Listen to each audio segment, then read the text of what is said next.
Welcome back to Ancient Secrets. Sit back, relax, and don't forget to comment where you're watching from down below. It's amazing seeing people all around the world supporting my small channel. Now enjoy the show. Night in the desert. A pale moon casts its glow over an ocean of sand rippling to the horizon. In that vast silence, three dark silhouettes break the flatness of the earth, colossal triangles etched against the starry sky. These are the pyramids of Giza, brooding and magnificent, their edges still sharp after thousands of years. The desert night is cool, and a gentle wind whispers across the plateau, carrying grains of sand and echoes of an ancient past. In the distance, the lights of modern Cairo flicker, but here at the foot of the pyramids, time stands still. Step closer, feel the ground, hard, packed with millennia of history. Place your hand on a limestone block larger than a car and realize it's just one of millions that form these giants. The stone is cold and inert, yet it hums with a silent story. Overhead, the Milky Way spills across the heavens, and it's easy to imagine that the stars themselves are listening. There's a sense of something eternal here, as if the pyramids were born from the earth at the dawn of time. But they weren't. They were built, stone by stone, by human hands. And that realization that humans once conceived and constructed these mountains of stone is both humbling and electrifying. How did this happen? Where did the pyramids of Egypt come from? It's a question that hangs in the air, as heavy as the stones themselves. Standing here, you can't help but wonder, who were the people that dared to shape eternity with their bare hands? What kind of civilization could project its will onto the landscape in a form so immense, so precise, so mysterious? In the cool hush before dawn, as the first light begins to silver the east, the pyramids loom like hulking guardians of a secret. We seek their origin as if searching for a hidden answer at the heart of the world. The poet Rumi once wrote, "I keep secret in myself an Egypt that doesn't exist." In a way, we all carry an imagined Egypt within us, a land of mystery and golden light, of pharaohs and forgotten knowledge. The pyramids stand as ambassadors of that imagined Egypt. For centuries they've beguiled explorers, scientists, conquerors, and dreamers. We project onto them our fantasies of lost wisdom, extraterrestrial architects, or spiritual revelations. Yet the true story of the pyramids is no less fascinating than the myths. It's a story written in sand and stone, in sweat and genius, in faith and ambition. It spans thousands of years and countless lives. It is the story we are about to explore, a journey across time, through the rise of a culture and the march of innovation, through the realm of mythology and the cutting edge of modern science, all centered on these ageless monuments. As the sun's first rays break over the eastern horizon, the cap of Khufu's Great Pyramid catches fire with light. For an instant it gleams as it once did when it was sheathed in polished white limestone and topped with a golden capstone. Imagine that moment. Sunrise in ancient Egypt, the pyramidion blazing like a star fallen to earth, flooding the plateau with morning glow. To those who built it, this was more than a tomb. It was a resurrection machine, a stairway to the heavens, a statement to the universe that a great king had joined the company of gods. To us, it is a portal into deep history and an enduring riddle. Our journey begins at the foot of this radiant monument, but to truly answer the question, where did the pyramids come from, we must travel further back to a time before these stones were stacked, before Egypt was even a unified kingdom. We must trace the pyramids' lineage through archaeology, engineering, history, mythology, and philosophy. We will walk alongside ancient architects and labourers, peer into the minds of pharaohs and priests, weigh the evidence of modern science and the echoes of ancient texts. We will also wander the fringes of speculation, those captivating alternative theories, to see what they offer and what they lack. And finally, we'll reflect on why these monuments still captivate us, what they say about human ambition, memory, and our eternal quest to touch the heavens. The vast silence of the desert is about to be broken by a story nearly as old as civilization itself. To find the origin of the pyramids, we journey back over 5,000 years, long before the first pyramid rose from the desert. We find ourselves on the banks of the Nile around 3,200 BC. The air is hot and still, buzzing with dragonflies. Along the river, clusters of reed huts form villages where people tend small fields of barley and emmer wheat. This is pre-dynastic Egypt, a patchwork of tribes and communities slowly coalescing into something greater. The Nile is their lifeblood. Every year its floods renew the soil, turning desert into green abundance. In this crucible of sun, water, and rich black earth, one of the world's first great civilizations is taking shape. Imagine a traveller walking along the Nile in those days. He would pass fishermen casting nets in the shallows, farmers coaxing melons and figs from the ground, potters and weavers plying their crafts. He might see sacred rituals to local gods, perhaps an offering at a simple shrine to ensure the flood's return, or a procession honouring the falcon or jackal, deities that would later populate Egypt's pantheon. Life follows the rhythms of the river and the seasons. And yet, something new is stirring. Over generations, villages band together into districts, and districts into proto-kingdoms. Competition and warfare flare between them, and out of this contest emerges leadership, chieftains with ambition and divine claims. These early rulers begin to think beyond the next harvest, beyond their village, toward a legacy that will endure. One of the earliest forms of legacy is the tomb. Even in the pre-dynastic era, Egyptians take great care with their dead. In shallow grave pits dug into the desert sand, bodies are interred in fetal position with pots of food, beads, stone pallets for grinding cosmetics, provisions and comforts for life beyond death. These humble burials are the seeds of an idea that one's resting place can be a kind of vessel for immortality. Over time, as society grows more stratified and wealth accumulates, tombs become more elaborate. By around 3000 BC, local chieftains in Upper Egypt, the southern Nile Valley, are building larger sepulchres, mud brick chambers beneath low mounds, sometimes marked by standing stones or simple mastabas, bench-like mud structures. They reflect a belief that will ultimately drive pyramid building, the conviction that death is not an end, but a transition, and that the dead require monumental care to facilitate their new life. Around 3100 BC, a momentous event unfolds. Egypt becomes one nation. Tradition tells of a king named Narmer, often identified with the semi-legendary Menz, who unified the two lands of Upper and Lower Egypt, forging one of the world's first nation-states.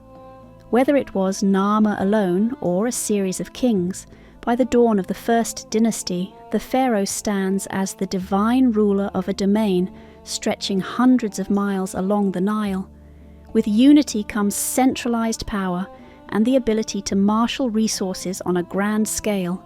The kings of the first and second dynasties, circa 3100 to 2700 BC, establish a capital at Memphis, near the apex of the Nile Delta.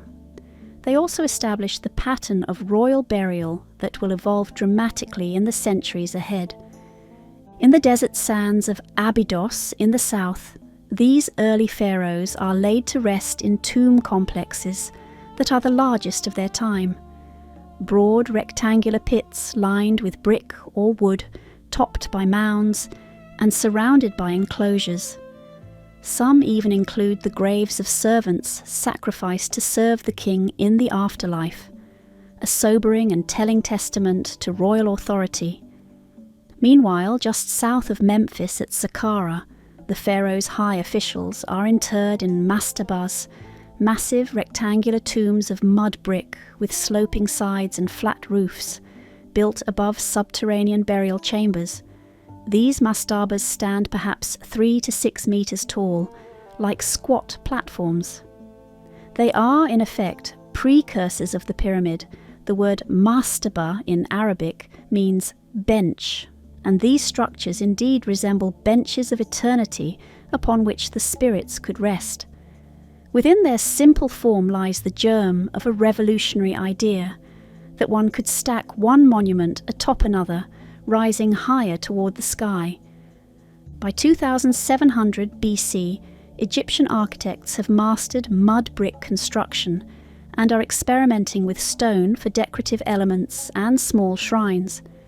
But no one has yet tried to build a monument entirely of stone or to reach truly soaring heights. That is about to change under a visionary pharaoh of the Third Dynasty. Travel now to Saqqara around 2650 BC. The sun blazes high and white in the sky as a crowd of workers assembles on a rocky rise overlooking the Nile Valley. King Djoser stands apart in a linen kilt and cap crown, and beside him his vizier and chief architect, a man whose name will echo through history, Imhotep.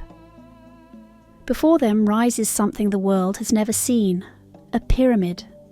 Not a smooth, sharp pyramid as we know from Giza, but a stack of 6 giant limestone steps, each layer smaller than the one below, forming a tall staircase of stone. Originally, Djoser's tomb was likely planned as a traditional mastaba, a large square platform, but something inspired Imhotep to push the design further, to literally stack innovation upon innovation.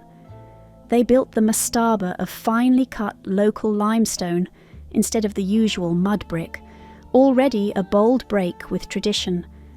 Then they made it bigger, expanding it on all 4 sides. Then, daringly, they added another mastaba-like layer on top of the first, and another above that.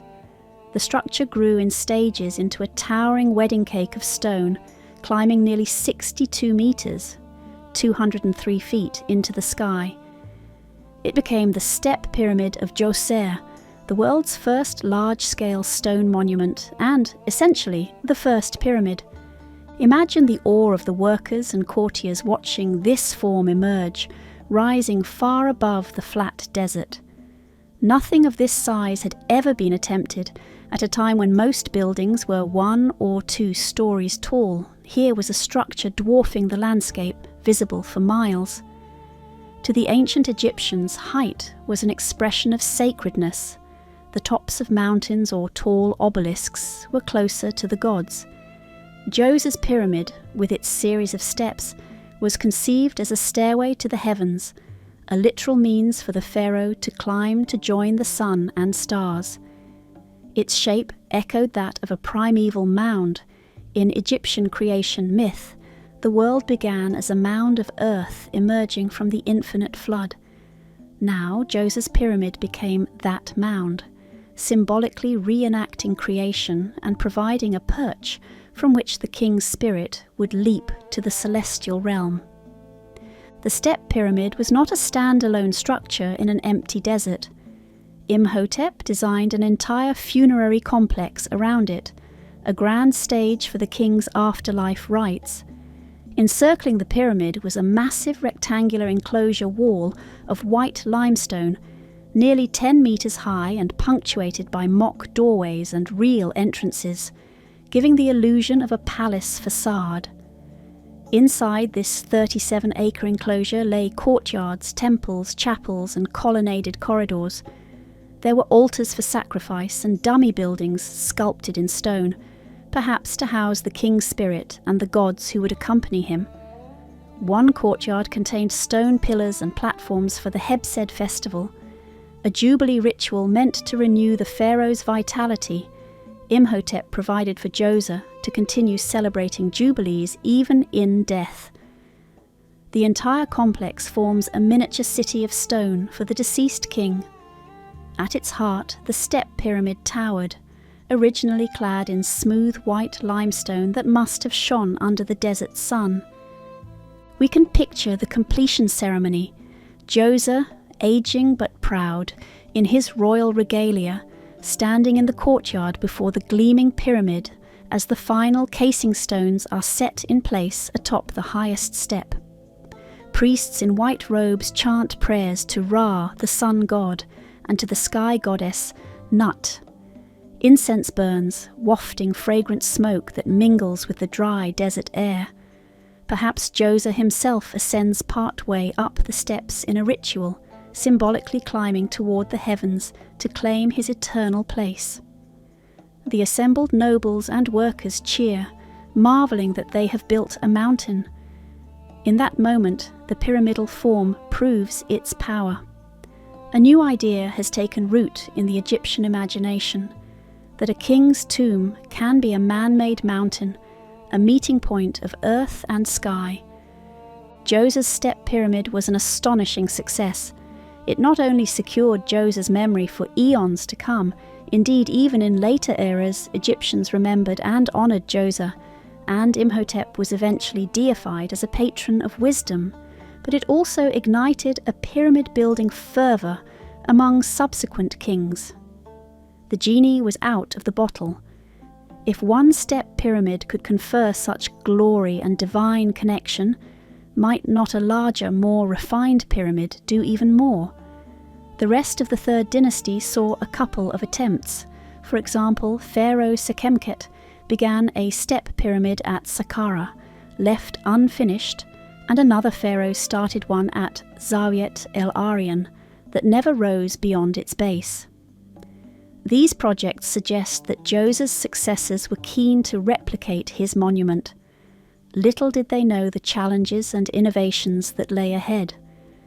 The road to the Great Pyramid, and indeed to answering where the pyramids came from, would run through a period of feverish experimentation in design and engineering.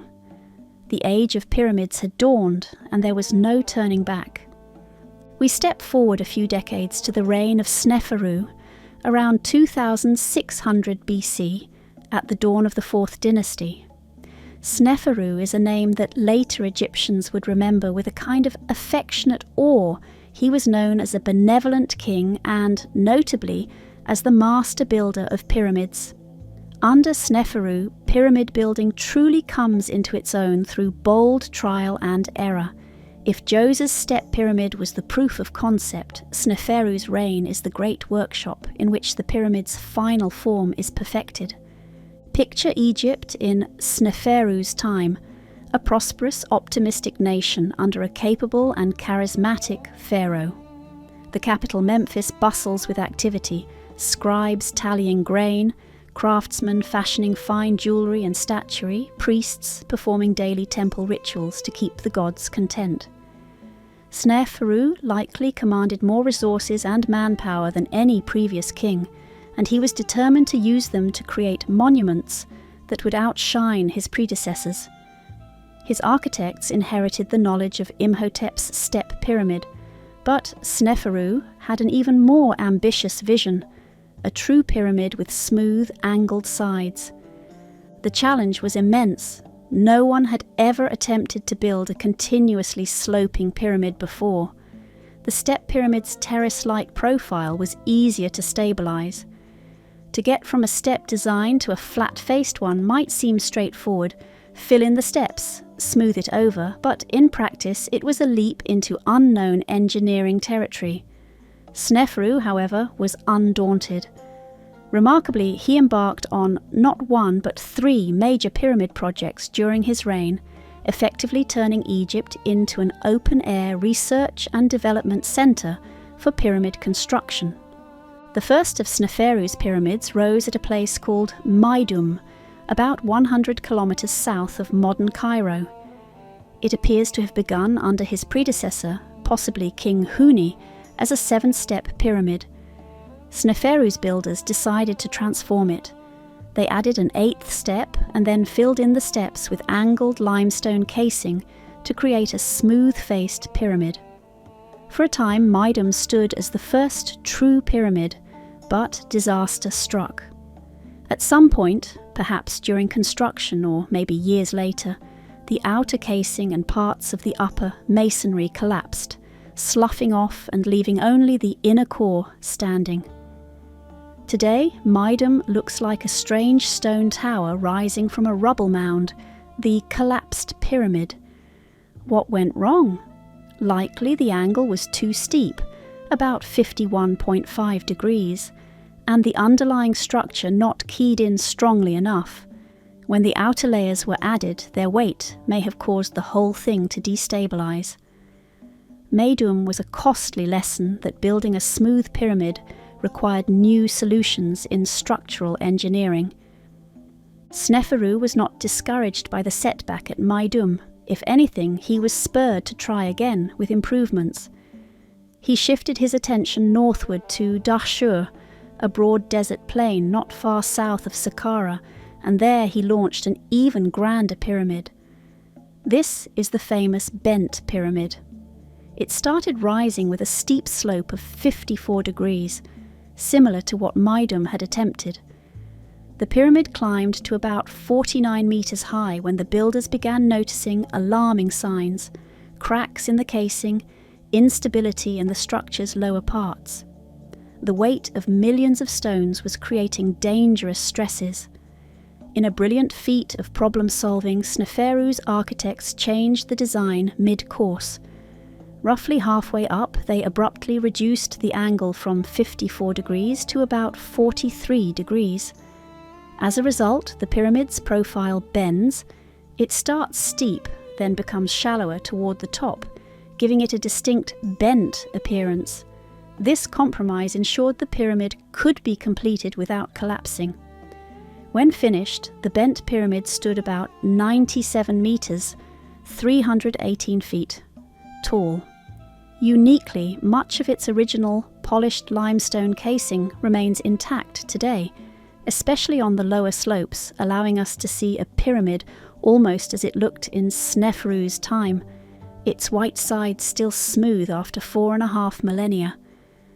Imagine being present at Dahshur as Sneferu's bent pyramid neared completion.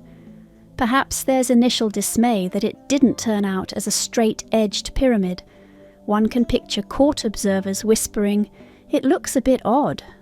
But, more importantly, it stood solidly. The shift in angle solved the structural crisis. Workers who had feared another collapse could now breathe a sigh of relief. Sneferu, pragmatic and forward-looking, likely took pride in the ingenuity displayed. His builders had essentially invented on the fly a new form. The bent pyramid, in fact, is a fascinating transitional monument. It teaches by its very form. It whispers of lessons learned. Don't build too steep, adjust and adapt. And it was still a highly impressive edifice, gleaming in the sun, its dual slope shape perhaps even seen as purposeful by some. Some theories suggest it might represent 2 stages of the sun's journey, or 2 conjoined pyramids symbolizing Upper and Lower Egypt, though it's more likely simply an engineering necessity turned an aesthetic. Sneferu wasn't content with good enough, though. Even as the bent pyramid was being finished, he embarked on his 3rd pyramid at Dahshur, a few kilometers to the north. This time, armed with knowledge from his previous attempts, he and his team played it safe. They designed the entire pyramid at the gentler 43-degree angle from the start. This is the Red Pyramid, named for the reddish hue of its limestone core blocks, now exposed. With its lower slope, it could be built much larger in base. The Red Pyramid's base spans about 220 meters per side, nearly as broad as the Great Pyramid's base, though because of the moderate angle its height reached only about 105 meters, 344 feet. It was completed smoothly, without drama, and stands today as the world's first successfully completed true smooth-sided pyramid. Once, it too was encased in gleaming white limestone, and though most of that casing was later plundered, the pyramid's shape is intact, a near-perfect triangle against the desert sky. Envision Sneferu in his later years, perhaps standing on a pavilion viewing the Red Pyramid when it was finished. By now he's an old king, but one who has seen his vision realized. Before him lies a perfect pyramid, its sides meeting at a point, symbolizing the sun's rays solidified. Sneferu had done it. In one reign he built more pyramid volume than perhaps all other pharaohs combined. The Maidum, though ruined, the Bent, and the Red. He pioneered techniques for large-scale stone construction, experimented, stumbled, and ultimately succeeded. Later, Egyptians revered him as a wise and beneficent ruler. Perhaps part of that reputation came from the notion that he cared enough to perfect the craft of eternal homes for the kings, sparing his successors the trial and error. Indeed, the knowledge gleaned in Sneferu's reign set the stage for the pinnacle of pyramid building to come. Standing at Dashur amid Sneferu's two giant pyramids, the Bent Pyramid with its peculiar shape and the Red Pyramid with its classic form, one can feel the momentum building in our story. The Egyptians now have the know-how to erect mountains of stone at will. They've solved problems of angle, weight distribution, and construction method. The baton is about to pass to Sneferu's son, who will inherit a kingdom at peak capability. The stage is set for the most famous pyramid of all, a project of such scale and ambition that it would not only break records of height and mass, but also create a legend that echoes through all subsequent history. The Great Pyramid of Giza is on the horizon, and so we arrive at the most iconic chapter in this story, the building of the Great Pyramid at Giza. The time is around 2550 BC. King Khufu, whom the Greeks later called Cheops, Sneferu's son, has taken the throne. He inherits the fruits of his father's experiments and a well-oiled state apparatus ready to undertake greatness. Khufu's own ambition is towering. Perhaps inspired by his father's multiple pyramids, he aims to build one pyramid that will surpass them all, an eternal monument to his reign and to Egypt's might. The site chosen is Giza, a plateau of bedrock on the west bank of the Nile, not far from Memphis. Giza is essentially a limestone outcrop, elevated and enduring, a symbolic spot for a monument meant to last forever. It offers a solid foundation to bear tremendous weight. To the east of Giza, the Nile's green valley unfurls, and beyond it, Memphis and the Delta. To the west stretches the Sahara. In the Egyptian mindset, east, where the sun rises, was the land of the living, and west, where the sun sets, was the land of the dead.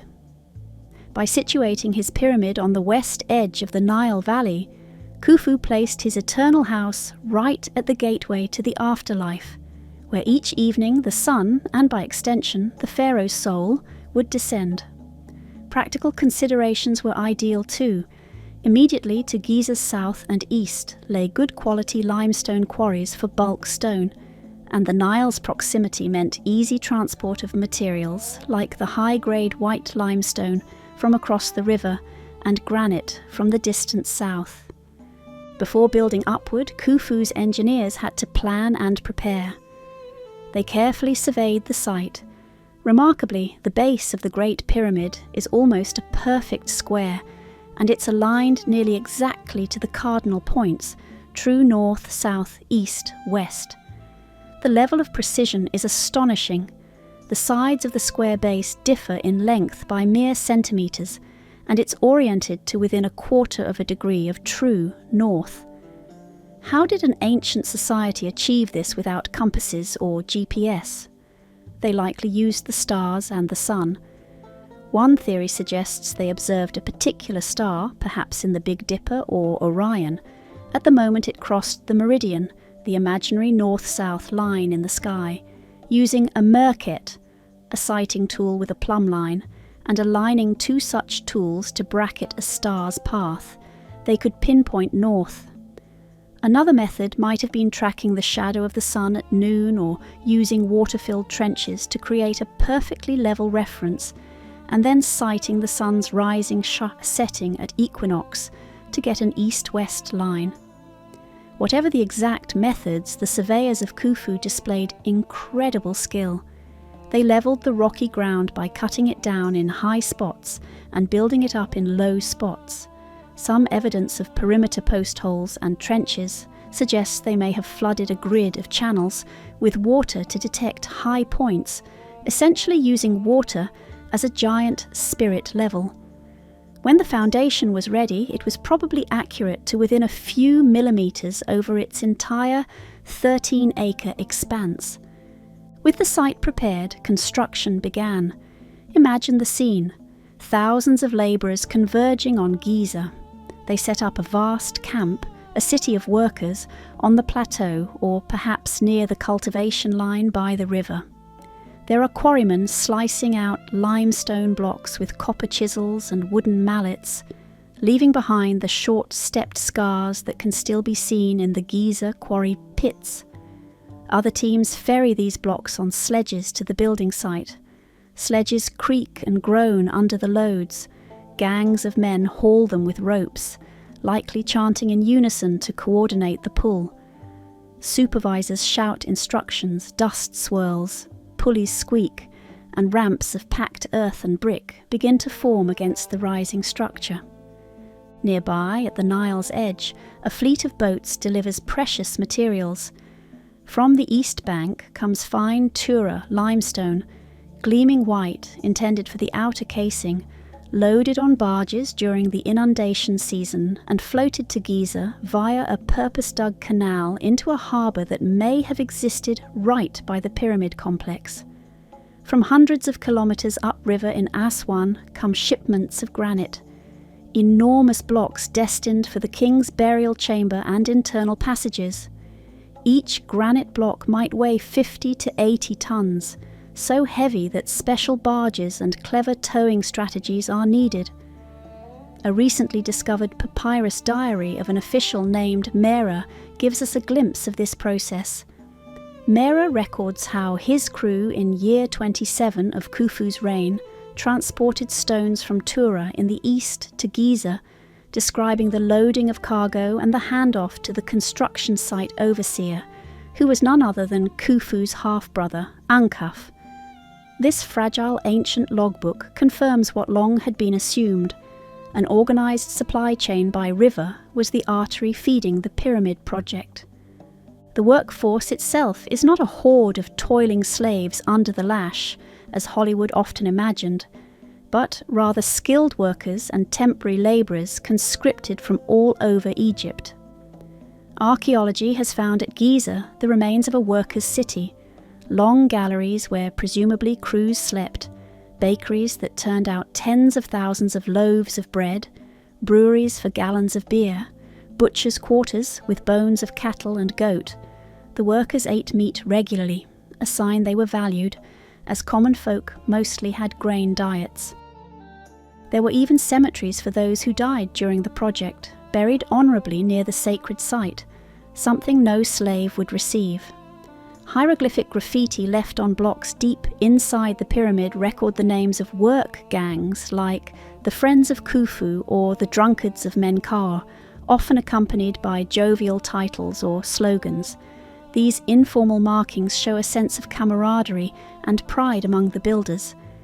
These people were likely farmers and villagers, fulfilling labour duty during the flood season, when their fields were underwater and idle, a sort of national service that also put food and beer on their tables, courtesy of the royal ration, and connected them to something greater, the divine mission of building the king's eternal home. How did they actually raise this colossal structure, step by step? The pyramid began as a broad platform, and layer by layer it climbed. Archaeologists and engineers surmise that ramps were the key. Perhaps a long straight ramp of rubble and mud was built abutting one side, up which sledges could be dragged by teams of men or oxen. As the pyramid grew taller, the ramp grew longer and higher.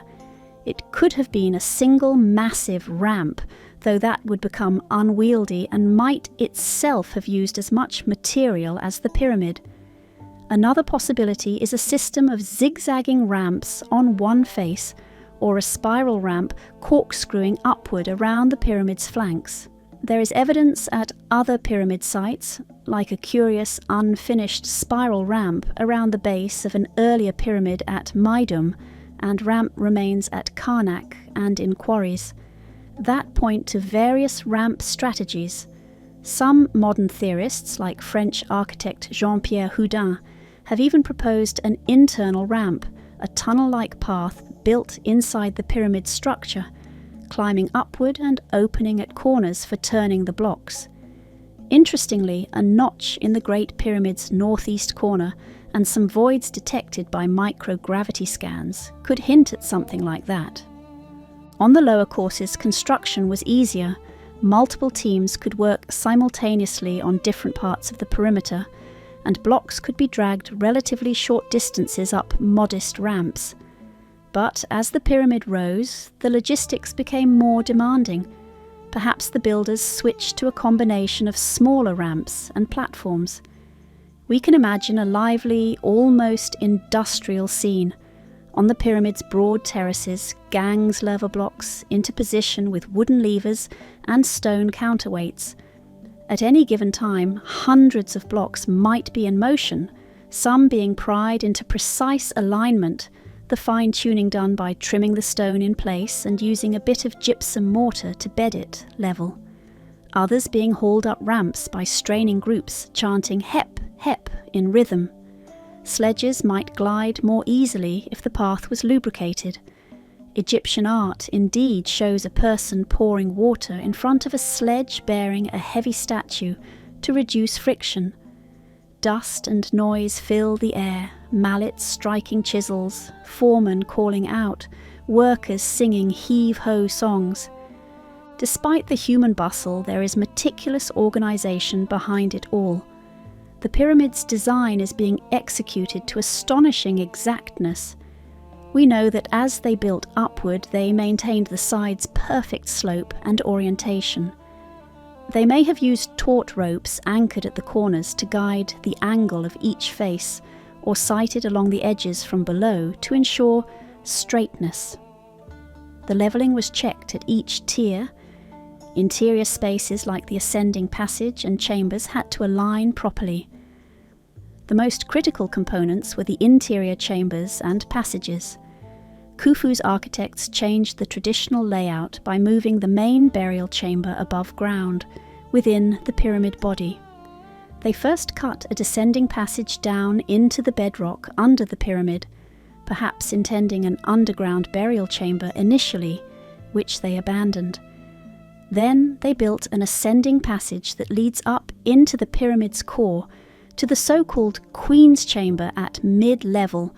Not actually for a queen, it may have been an abandoned burial chamber or held a statue of the king's car. Further up, they constructed the majestic Grand Gallery, an impressive corbel vaulted corridor 8 meters high that slopes upward, perhaps used as a ramp itself to haul the heavy granite blocks for the king's chamber on sledges, then later serving as a grand ascending hall for the soul or for maintenance access. At the top of the Grand Gallery, a narrow passage leads to the king's chamber, smack in the heart of the pyramid. This chamber was lined and roofed with huge granite slabs from Aswan. Incredibly, each ceiling slab weighs about 50 tons. To prevent the chamber from being crushed under the weight of masonry above, the builders stacked 5 hollowed-out stress-relieving compartments above it, capped by a gabled roof of granite beams. Standing inside the king's chamber today, one can see the flat, dark granite ceiling and sense the mass above. It is silent, warm, and awe-inspiring, a technical marvel that it still stands intact. Those invisible little chambers above did their job flawlessly. Herodotus, visiting 2,000 years after Khufu, was told some fantastic things about this pyramid, that it took 20 years and 100,000 workers in rotating crews to build. Modern estimates suggest around 20 to 30 years, and a workforce averaging 20,000, with seasonal fluctuation, far fewer than 100,000 at any one time. He also recounted how it was built tier by tier, and that ingenious machines, perhaps levers, lifted stones from one level to the next. Notably, he wrote of an inscription, likely apocryphal, that supposedly recorded the amount of radishes, onions and garlic fed to the labourers, costing 1,600 silver talents, a staggering sum. This detail humanises the project. Amidst the grand construction, thousands of humans needed to be fed and cared for daily. Indeed, traces of garlic and other foodstuffs have been found at the workers' village, confirming that feeding the builders was a major operation. Imagine those mass meals: bread and beer by the vat, lentil stew, maybe roasted goat on good days, and the sharp scent of garlic, an ancient energy snack, fueling the workers as they hefted blocks. Day after day, year after year, the Great Pyramid climbed skyward. Perhaps around year 15 or 16 of Khufu's reign, the bulk of it was done, and the work shifted to the apex and the fine outer casing. Finally, the moment came to place the capstone, likely a squat little pyramidion of hard stone, granite or perhaps limestone coated in electrum, a gold-silver alloy, so it shone brilliantly. We might picture a small ceremony as that capstone was set. Maybe Khufu was alive to see it, maybe not. Some king lists suggest Khufu ruled about 23 or 24 years, others up to 50, it's not certain. But at some point, the Great Pyramid stood complete, 146.6 metres tall, 481 feet, gleaming white in the sun with a golden top that caught the first light of dawn and the last light of dusk. What a sight it must have been! For nearly 3,800 years, it would hold the title of the tallest human-made structure on Earth, until medieval cathedrals and then the Eiffel Tower surpassed it. Its 4 triangular sides faced the 4 cardinal directions almost perfectly. From a distance, the pyramid might have looked not like steps or blocks, but like 4 flat triangles of pure light meeting at a point, a shape so simple yet on a scale so grand it defied belief. Up close, one would see the joints of the casing stones, but barely. The Egyptians fitted those outer stones with hairline precision. Many casing blocks survive near the pyramid's base and at Khafra's pyramid, and the gaps between them are nearly knife-thin. The entire base covers about 13 acres, roughly 7 city blocks, and the sides were so straight that the error margin is only about 0.05%. The whole mass of the pyramid is around 6 million tons, comprising some 2.3 million blocks of stone. It's hard to grasp those figures. Some like to illustrate it this way: the Great Pyramid's volume could form a wall around France 3 meters high, or nowadays you could build about 30 Empire State Buildings with the same volume of material, and all of it moved by human muscle, planning and willpower. When the pyramid was finished, attention turned to the accompanying elements of Khufu's pyramid complex. To the east of the pyramid they built a mortuary temple where priests would perform daily offerings to the departed king's spirit. A magnificent causeway, essentially a long raised and partly covered roadway, extended from this temple down to the edge of the Nile floodplain, about half a mile. At that lower end stood the Valley Temple, where the king's body would have first been received after being ferried across the Nile from Memphis. parts of Khufu's causeway are long gone, but causeways of later Giza pyramids had beautiful reliefs, and Khufu's likely did too, perhaps depicting celestial scenes, or the transport of the king's body, or the gods welcoming him. Around the pyramid, subsidiary queens' pyramids popped up, 3 small pyramids to the east for his wives or family, and small mastaba tombs for nobles arranged in neat rows like satellites around a planet. Even boat pits were included, long narrow pits that housed dismantled wooden barges. Astonishingly, 2 such pits on the south side of the Great Pyramid were found to contain nearly intact full-size cedar ships. One of these, often called Khufu's ship, was excavated in the 1950s and reassembled, a 43-metre-long vessel that might have been a ceremonial solar bark for the king's journey with the sun god, or perhaps a vessel to use in the afterlife. It was buried, disassembled, like a model kit waiting to be built in the next world. The Great Pyramid of Khufu, together with the slightly smaller pyramid of Khafra, Khufu's son, and the much smaller pyramid of Menkaure, Khafra's son, form the triad at Giza that has become the postcard of ancient Egypt. Khafra's pyramid, built a generation after Khufu's, originally stood 143.5 metres tall, 471 feet, only about 3 metres shorter than Khufu's, and because it's on higher ground, it still looks almost as tall. Khafra, perhaps wisely, didn't try to outdo his father in size, but did something clever. He incorporated an awe-inspiring guardian into his complex, the Great Sphinx. Carved from a natural spur of bedrock at the foot of his pyramid, the Sphinx has the body of a recumbent lion and the head of a man wearing a pharaoh's nemes headdress, most likely bearing Khafra's own facial features.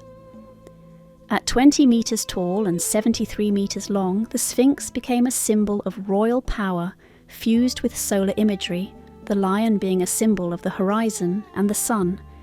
It gazes due east, aligning with the rising sun at the equinoxes.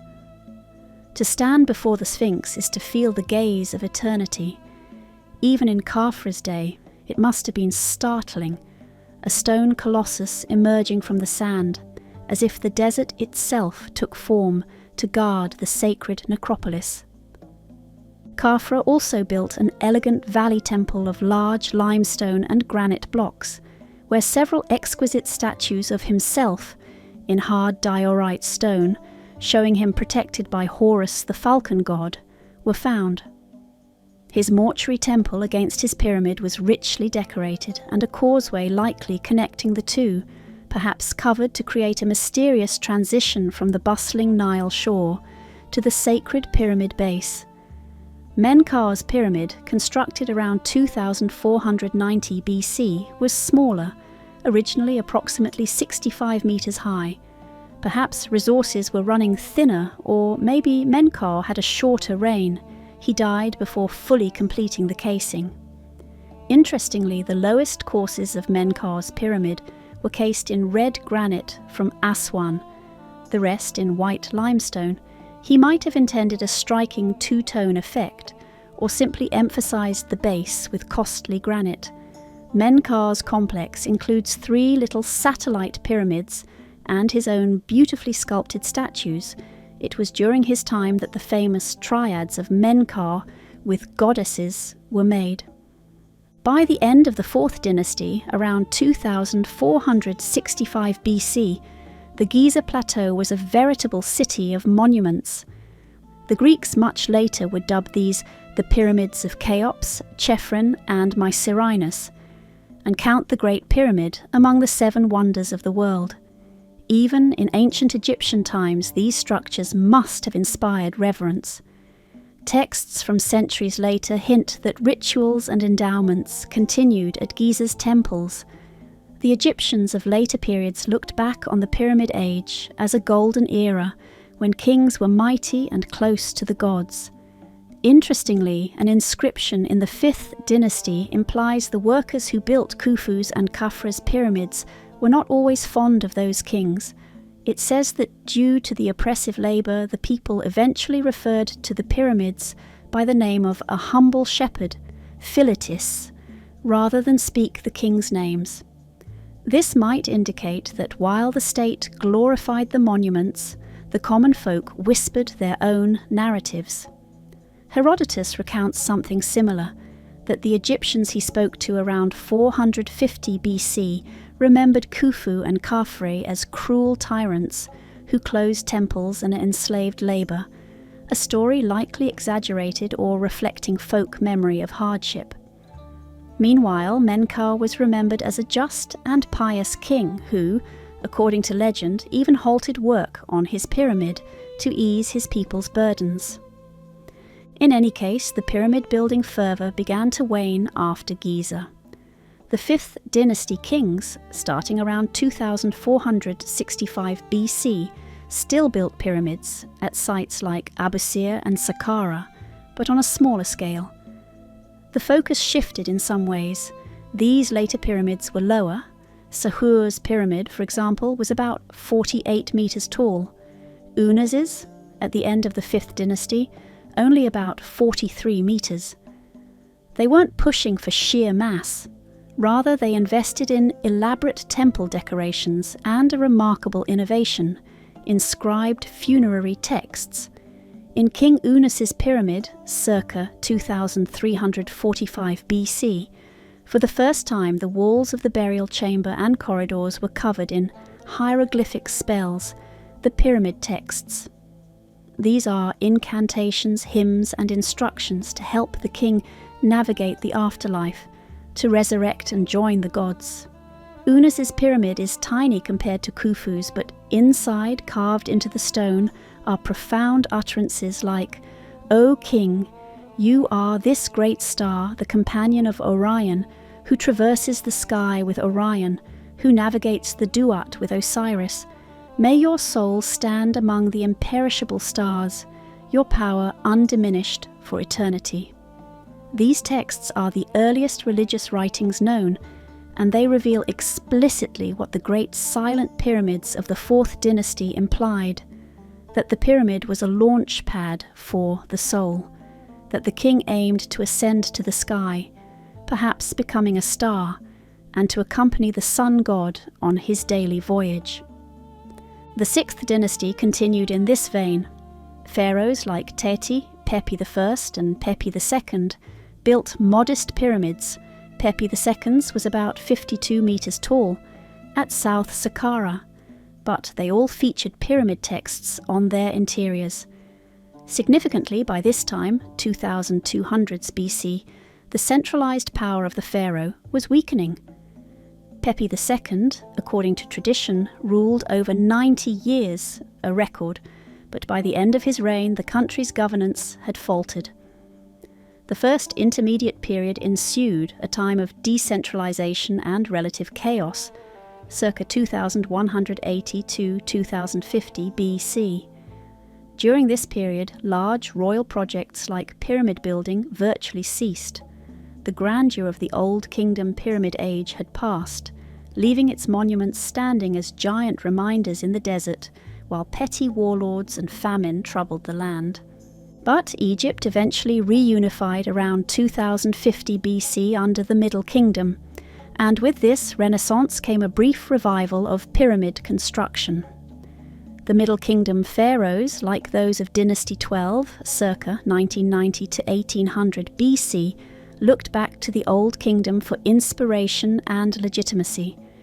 Kings such as Amenemhat-Shuk, Senusret III and their successors did build pyramids for themselves, but with some differences.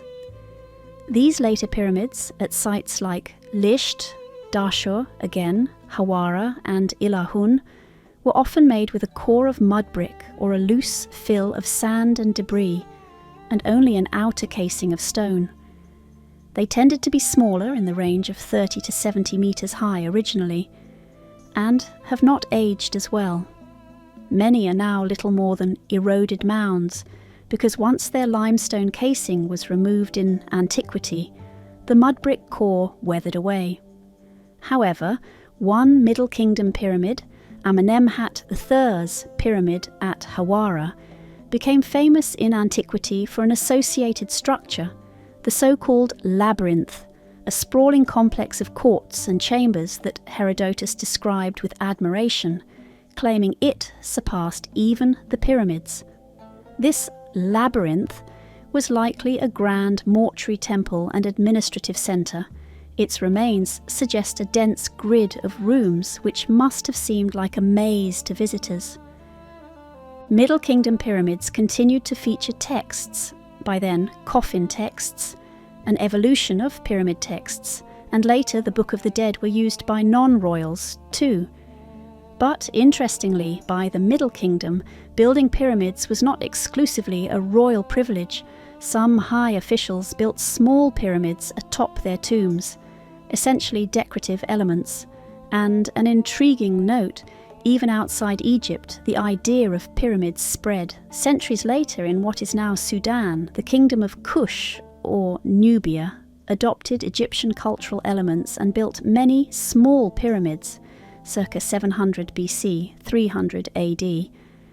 Those Nubian pyramids at sites like Meroe and Nuri are much narrower and shorter, 10 to 30 metres tall, but served as tombs for kings and queens of Nubia, showing how the pyramid idea had a long afterlife as a symbol of royalty and connection to Egypt's golden age. By the New Kingdom circa 1550 to 1070 BC, Egyptian pharaohs had changed their burial strategy entirely.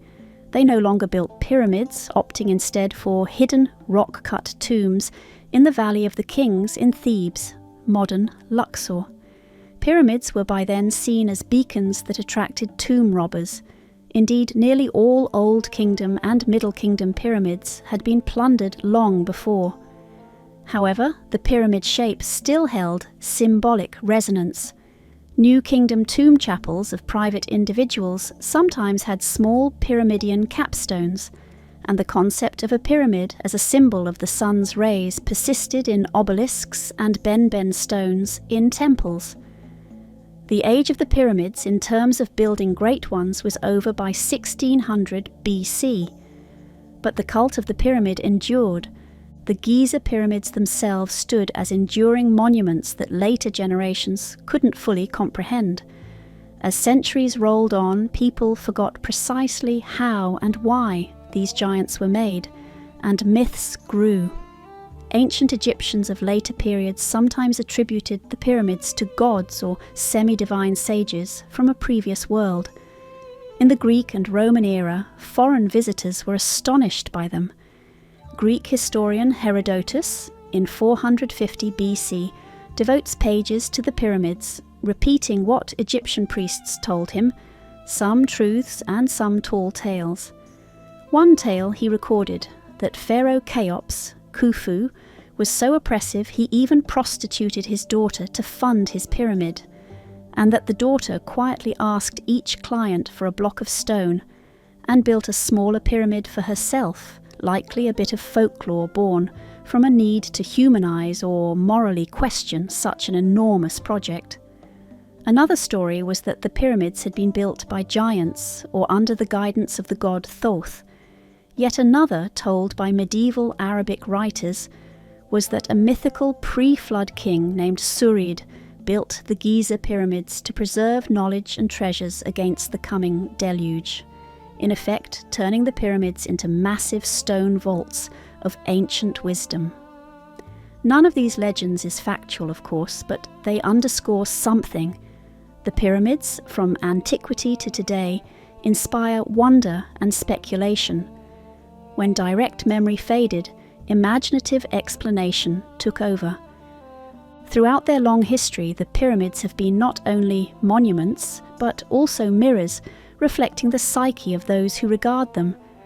To some, they were symbols of kingly pride, to others, proof of ancient wisdom, to others still, an unsolved riddle of a lost age. And all the while, the pyramids themselves simply endured. They suffered the depredations of stone thieves, especially in the first millennia AD, when casing stones were stripped for lime and building material for nearby Cairo. They felt earthquakes. One in 1303 AD shook loose many casing stones of the Giza pyramids. They were clambered over by adventurers and archaeologists in the 19th century, some of whom blasted new entrances with gunpowder. Yet they remain. The core form of the Great Pyramid is essentially as it was in Khufu's time, minus its smooth outer mantle. The pyramids fulfilled one part of their builders' aspirations. They proved to be far more permanent than the empires that followed. So, from these origins, from small pits in the sand to the Great Pyramid's peak, where did the pyramids come from? They sprang from the imagination and social organization of the early Egyptians. In a span of a few hundred years, driven by a vision of connecting with the eternal, Egyptian kings and their people transformed the landscape of the Nile Valley. They quarried and moved staggering amounts of stone. They devised architectural solutions on the fly. They harnessed religion, art, and manpower into a single purpose. The pyramids came from a culture that dared to make the impossible real. They are, in a sense, stones that grew out of the dreams of a civilization.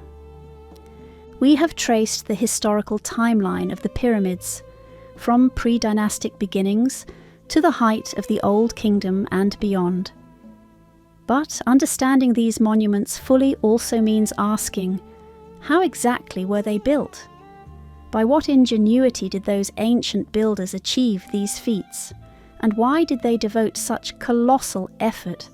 What spiritual or symbolic meaning underpinned it? To answer these, we shift perspective from the broad sweep of history to the fine details of engineering and belief. Let's put ourselves in the sandals of an ancient Egyptian engineer now and marvel at the practical genius involved. The engineering of the pyramids is a subject of endless fascination. These structures are not simply heaps of stone. They are carefully planned edifices requiring astounding precision and labour.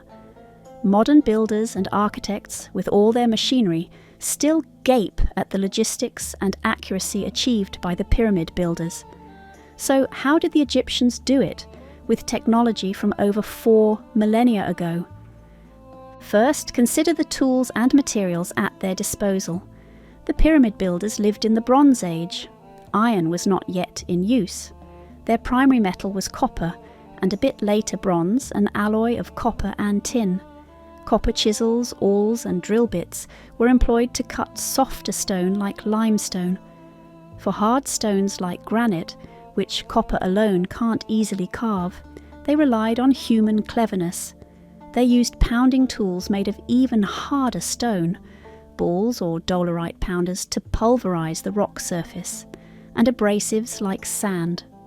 Sand is essentially quartz, and quartz can wear away granite. To drill holes in granite for inserting wooden wedges, they likely used copper tube drills with a slurry of sand and water as the abrasive. To saw granite, a copper saw blade, no teeth, with sand, could slowly grind its way through. Archaeologists have found half-cut granite blocks with narrow saw kerfs and circular drill cores with spiral grooves left by this method.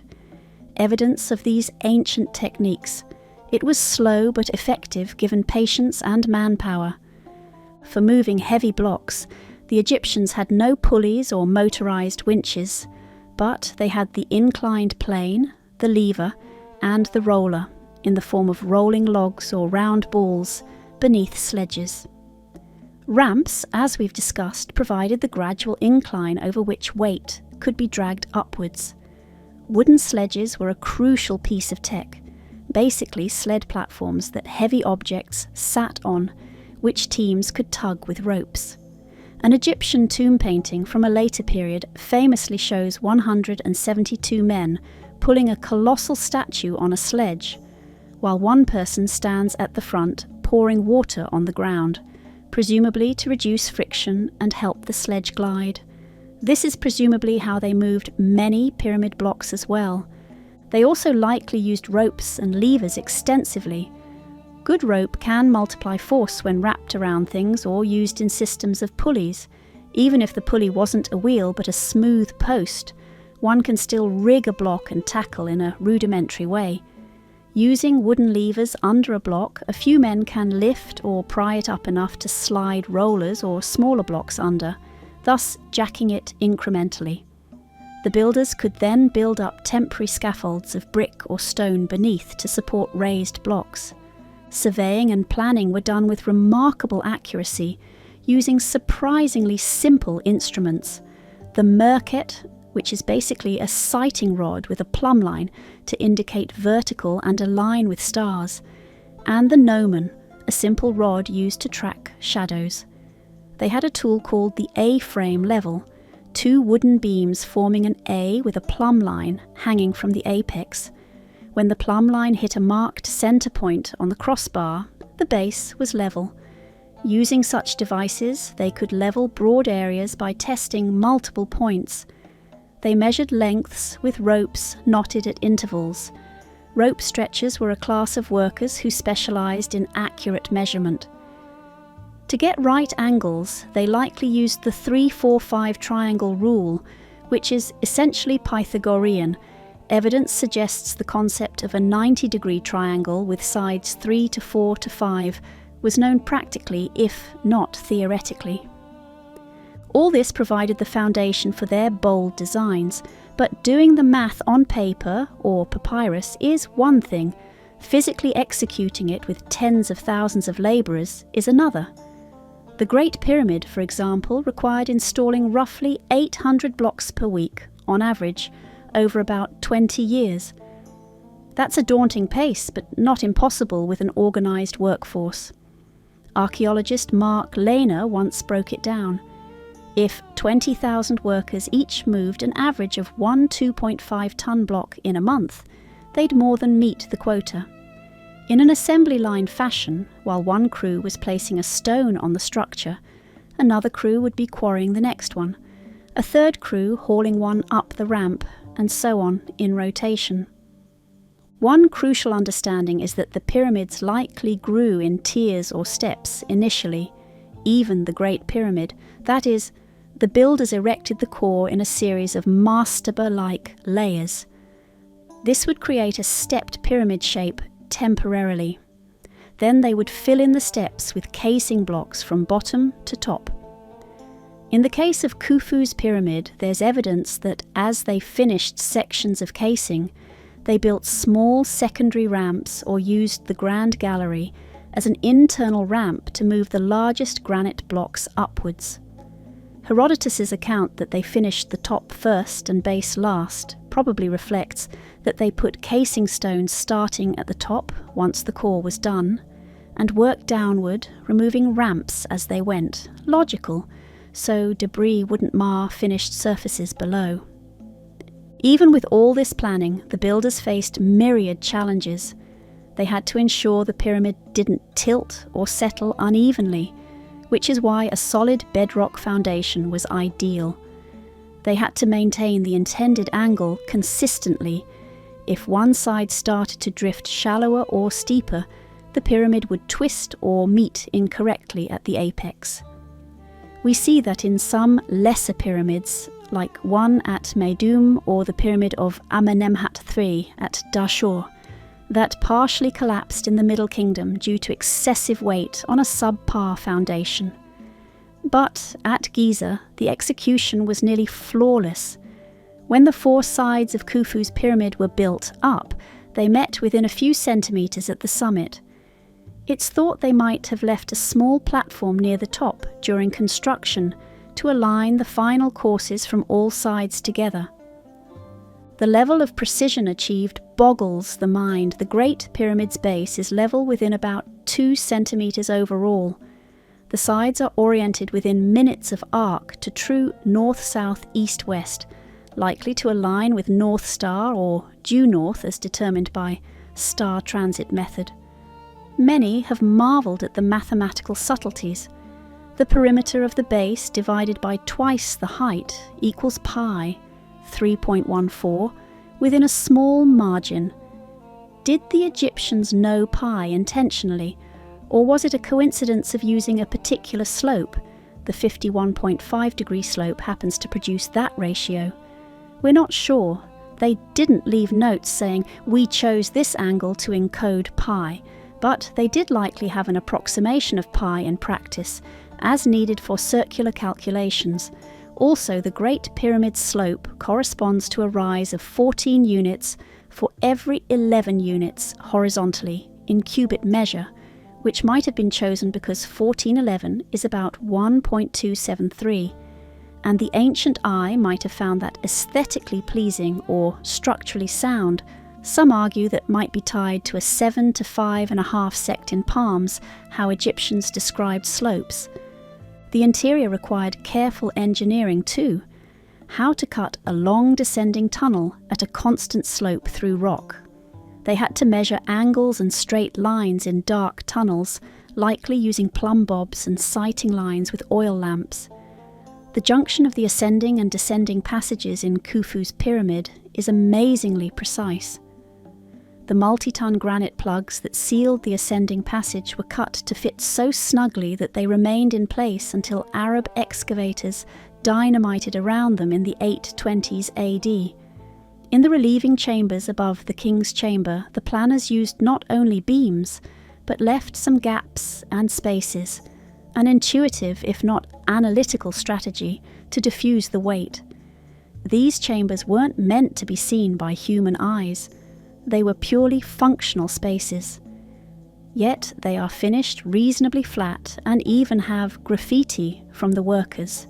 Famously, one graffito found in the highest chamber by its modern discoverer in 1837 includes a work crew name, Friends of Khufu, along with a mark that seems to spell Khufu, thereby solidly linking the Great Pyramid to Khufu historically, a vital piece of evidence against any notion of a lost civilization building it. Of course, unanswered questions remain about construction. How exactly did they manage the final closing of the pyramid? Did they leave a gap to haul remaining blocks inside, then plug it from above? Or did they haul from outside until the very last casing piece was dropped in by lever from the top? We can only hypothesize. There's also the ongoing debate, where did the giant granite blocks of the king's chamber get raised? Possibly straight up the Grand Gallery, which may have had a sturdy wooden scaffold turning it into a ramp inside the pyramid, with pulleys or counterweights. The Grand Gallery's layout with slots along the ramps hints that wooden beams might have been lodged across at intervals, perhaps to brace a massive haul system or act as stops for a trolley. As we consider all these possibilities, one thing becomes evident. There was no magic involved, only human ingenuity and labour. This point bears emphasis because through the ages, whenever people couldn't immediately fathom how the pyramids were built, they often resorted to explaining it via legend or supernatural help, from gods or later aliens, which we'll get to. But archaeology has revealed the very human fingerprints on these projects, literally in some cases, like finger smears in mortar. We find ramps, tools, workers' barracks, accounting papyri. There isn't anachronistic technology, rather there is a mastery of available technology. By the time the Great Pyramid was completed, Egyptians had proven themselves master engineers of their era. They had systematically tackled a series of problems. How to quarry millions of tons of stone. They developed large quarrying techniques and logistics. How to move them, ramps, sledges, river transport, how to lift them, levers, inclined planes, how to position them precisely, measuring, levelling, casing from top down, how to create internal spaces that wouldn't collapse, corbelling, relieving chambers, how to feed and organise a small army of labour, centralised administration, worker villages. It was perhaps the world's first mega-project requiring state-level coordination comparable to later endeavours like building cathedrals or even modern infrastructure projects. In the end, What stands out is that the ancient Egyptians approached building the pyramids not just as back-breaking work, but as a labour of faith and national effort. They didn't have computers or engines, but they had a deep understanding of materials. They exploited the properties of wet sand, of rolling logs, of tensile strength of ropes, of weight distribution, and they had an almost modern level of project management, broken into tasks and phases. And behind it all was a powerful motivation to fulfill a religious duty and ensure their king's eternal life, which in their worldview meant maintaining the cosmic order for everyone's benefit. This fusion of practicality and spirituality is key to appreciating the pyramid's construction. They were as much spiritual endeavours as engineering ones. Now that the engineering picture is clearer, we have to ask, why go to these lengths at all? The pyramids were technically tombs, but they were unlike any tombs before or since in scale. What drove the Egyptians to pursue this mode of monument? The answer lies in their mythology and spiritual worldview, which invested the pyramids with profound meaning. To truly grasp where the pyramids came from, we must delve into the mind of ancient Egypt, into their religion, symbolism, and cosmic philosophy, because it was within those beliefs that the pyramids were conceived as necessary and effective. The pyramids were far more than grand mausoleums. For the ancient Egyptians, a pyramid was a sacred instrument, part celestial gateway, part resurrection machine, part statement of divine kingship. These stone leviathans are the physical embodiment of a people's longing for eternity and their intricate relationship between life, death, and the cosmos. At the heart of it was the concept of the pharaoh himself. In Egyptian belief, the pharaoh was not just a man, he was a living god-king, an incarnation of the divine. While alive, the king was associated with Horus, the falcon sky god who ruled the living. In death, the king became an Osiris, the god of the dead who was reborn. The pharaoh's well-being in the afterlife wasn't just a personal matter, it was a matter of national cosmic importance. A deceased king who successfully joined the gods would help maintain Ma'at, the divine order of the universe. The Nile would flood on time, the sun would rise each day, enemies would be held at bay. Thus, ensuring the king's resurrection was ensuring the continued stability of creation. Given this heavy burden, the Egyptians spared no effort to create a proper divine abode for the king's afterlife. The shape of the pyramid itself carried symbolic weight. One theory is that it represents the Ben-Ben, the primordial mound from the creation myth of Heliopolis. In that myth, before the world existed, there was only dark water and chaos, until a single mound of earth emerged, the Ben-Ben, upon which the creator god Atum, or Ra, stood to begin forming life. The pyramid, with its broad base and tapered top, is like an abstracted mound. Its capstone, often gilded, could be seen as the Ben-Ben stone itself, a gleaming point of first light. Notably, in Heliopolis there was a sacred stone, likely pyramid-shaped, that symbolized the sun's first appearance. Some scholars suggest the pyramids are that creation myth writ large in stone, each pyramid a recreation of the first mound, a place of regeneration. Another theory sees the pyramid shape as metaphorical sunbeams. In Egyptian art, the sun's rays are sometimes drawn as a cascade of lines ending in hands. The pyramid's four sloping faces could be perceived as solidified rays of the sun descending to earth. A text from a later pyramid of King Unas reads, "Behold, the king climbs on the light rays of the sun to the sky." And indeed, when you watch the sun over a pyramid, it does seem as if the light naturally slides down those angled sides. To reinforce this solar connection, pharaohs of the later 4th and 5th dynasties explicitly emphasized the sun cult.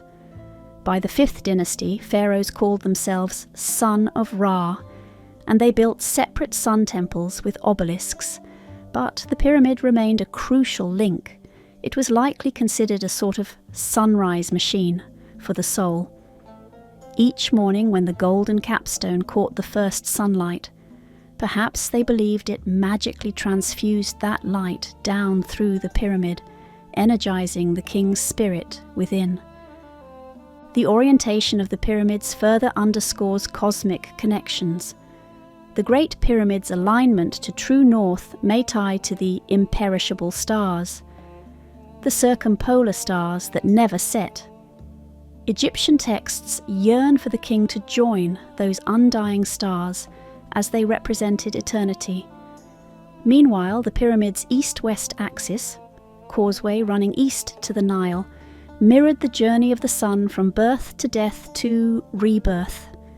The entrance of many Old Kingdom pyramids is on the north side, facing North Star, but by the Middle Kingdom they shifted to the west, perhaps emphasizing the land of the dead. In either case, the idea was to connect the tomb to the greater cosmos, to plug the pharaoh's soul into the mechanisms of the heavens. Inside the pyramids, starting with Unas, the walls were inscribed with spells that literally function as a script for the pharaoh's soul to follow. They speak directly to the deceased. "O king, raise yourself, take your throne among the stars. The gates of the sky are opened for you." The presence of those texts reveals how the Egyptians thought of the pyramid not as a mere storage for a body, but as a launch facility. The spells are full of imagery of climbing, flying, sailing. The king goes forth by day as a falcon, as a beam of light, as a new star. The pyramid's passages might have been aligned to certain stars to facilitate this. For instance, the Great Pyramid's narrow air shafts, small channels from the king's and queen's chambers angled to the exterior, are famously aligned. One from the king's chamber points to where Orion's belt would have been in the sky around 2500 BC, another to the circumpolar stars. From the queen's chamber, one pointed towards Sirius, associated with Isis, and another roughly to the northern stars. Were these star shafts purely symbolic, or did they serve as literal corridors for the king's K to travel out into the heavens? It's poetic to think an ancient engineer-astronomer might have said, "Let's give the king's soul a window to his target, Orion, the abode of Osiris." Orion, after all, represented Osiris, and there is a pyramid text utterance where the king says, "Behold, I am Orion, the Osiris of the sky." On a more down-to-earth spiritual level, the pyramids were parts of larger funerary landscapes that enacted the cycle of life, death, and rebirth.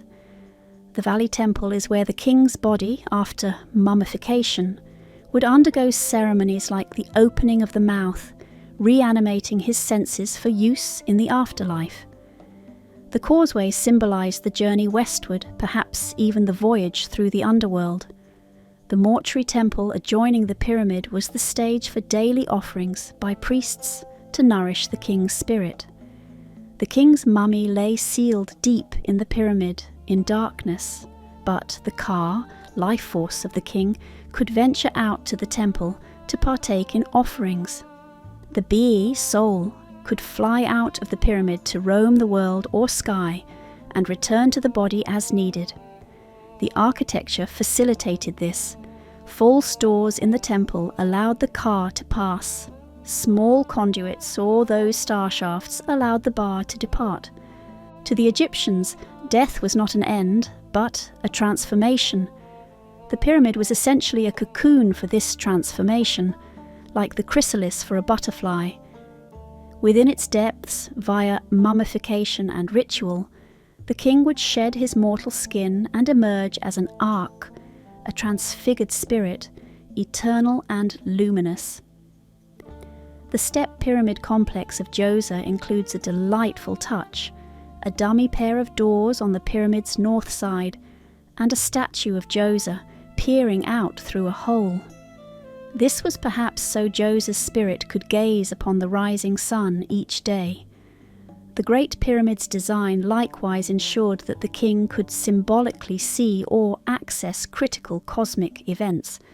There's also an element of political symbolism. Pyramids were propaganda in stone. They loudly proclaimed the pharaoh's divine power and the centralized might of his state.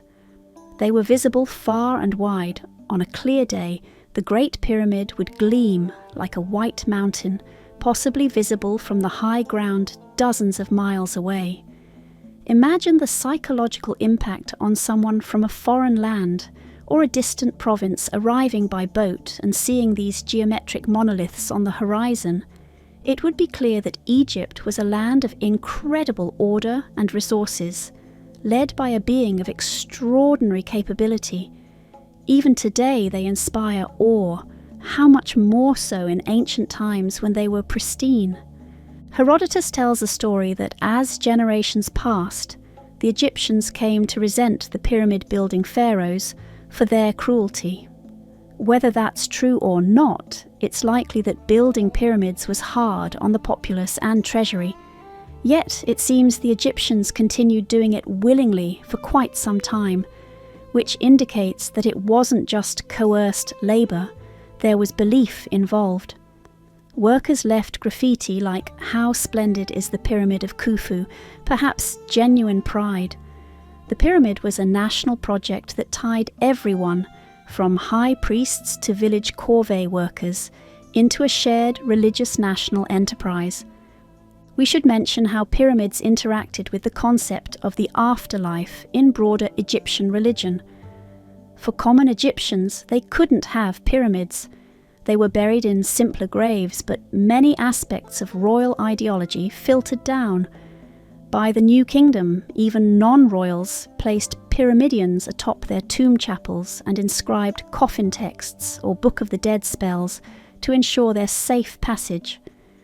The pyramid form itself became a motif of protection and aspiration.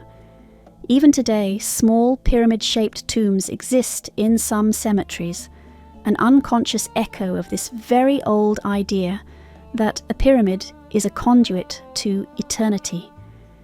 The spiritual significance of pyramids, in short, is vast. They were the intersection of earth, the tomb base, and sky, the pointed tip, of human effort and divine aspiration, of death and rebirth. They allowed the pharaoh to become an eternal star and an everlasting king in the afterlife, joining the pantheon to watch over Egypt. And by doing so, it was believed he ensured the sun would continue to rise and the Nile flood, cosmic stability. So, the pyramids were also monuments to life, life unending, life in harmony with cosmic cycles. It's worth noting the ancient Egyptians themselves left some clues to how they perceived pyramids. The name of Khufu's pyramid was Akhet Khufu, meaning horizon of Khufu. What a poetic concept. The horizon is where the sky meets the earth, where the sun rises and sets, essentially a gateway between worlds. To call the pyramid the king's horizon is to say it's the place he will appear eternally, like the sun on the horizon each morning. Similarly, Khafre's pyramid was called Great is Khafre, Menkaur's Divine is Menkaur, each name encapsulating the power and sanctity of the structure as reflecting the king's status. Unas's pyramid was modest, but its internal texts proclaim, "This is Unas, who has become the great star in the sky." The pyramids quite literally fulfilled the Egyptian belief in making the king a star, an object in the sky, fixed and shining. As with all things, though, pyramids had a dual nature. On the one hand, they were deeply spiritual, but on the other, they were worldly displays of wealth and power. That mix has always made people wonder, even in antiquity, if there wasn't some secret or mystery behind them. This curiosity and mystique have given rise to many alternative theories over the years about where the pyramids came from and how they were built.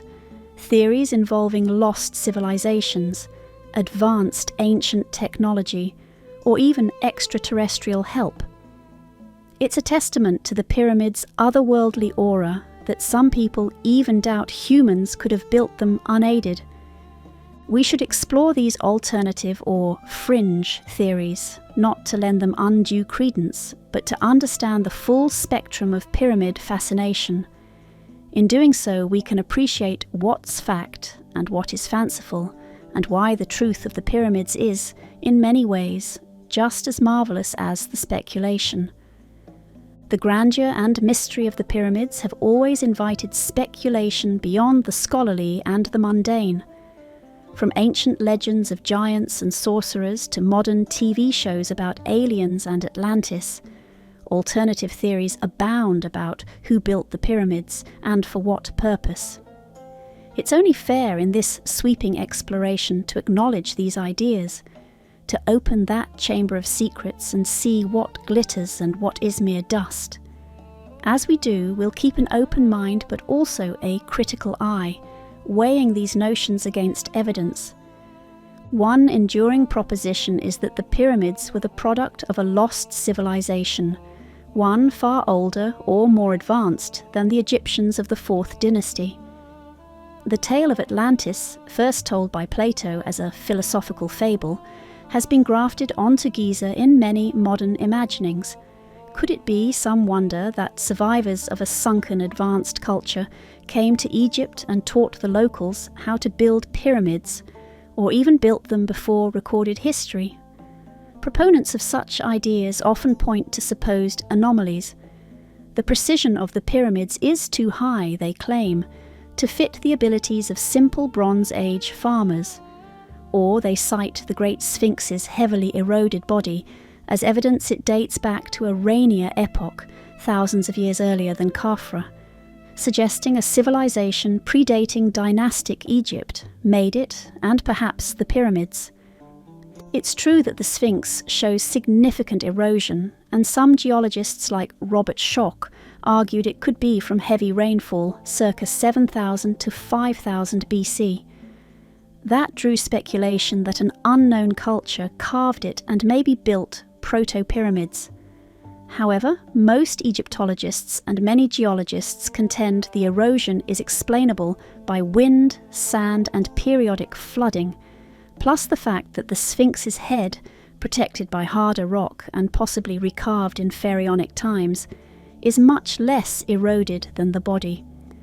Additionally, everything around the Sphinx, the adjacent Sphinx Temple, the pyramids and their surrounding tombs, fits neatly in Old Kingdom context. There is a continuous archaeological record from the primitive graves of prehistory through the gradual steps to pyramid building. If an Atlantean superculture had erected pyramids around 10,000 BC, we'd expect to find tools or inscriptions or debris from that era around the sites. We do not. Instead, we find workers' villages from circa 2500 BC and graffiti by Khufu's work gangs, even an accounting papyrus from his reign. The evidence solidly credits the Egyptians we know with building the pyramids. So why do lost civilization theories persist? Perhaps because the pyramids seem so beyond ordinary experience that some feel they must have involved extraordinary knowledge. Also, there's a certain romantic appeal, the notion of a forgotten chapter of human history that might have possessed secrets of construction or technology now lost. It's the stuff of fantasy novels and movies, and undeniably intriguing. But the real story of Egyptians developing skills step by step is backed by mountains or pyramids of evidence. We see the evolution from mastaba tombs to step pyramids to true pyramids. We see experiments that failed and lessons learned, like at Meidum and the Bent Pyramid. This incremental progress is inconsistent with the idea of a fully formed, advanced blueprint handed down from a lost age. In reality, the pyramids appear to be the genius of the Egyptians themselves, which, if one thinks about it, is even more inspiring than the idea that someone else did it for them.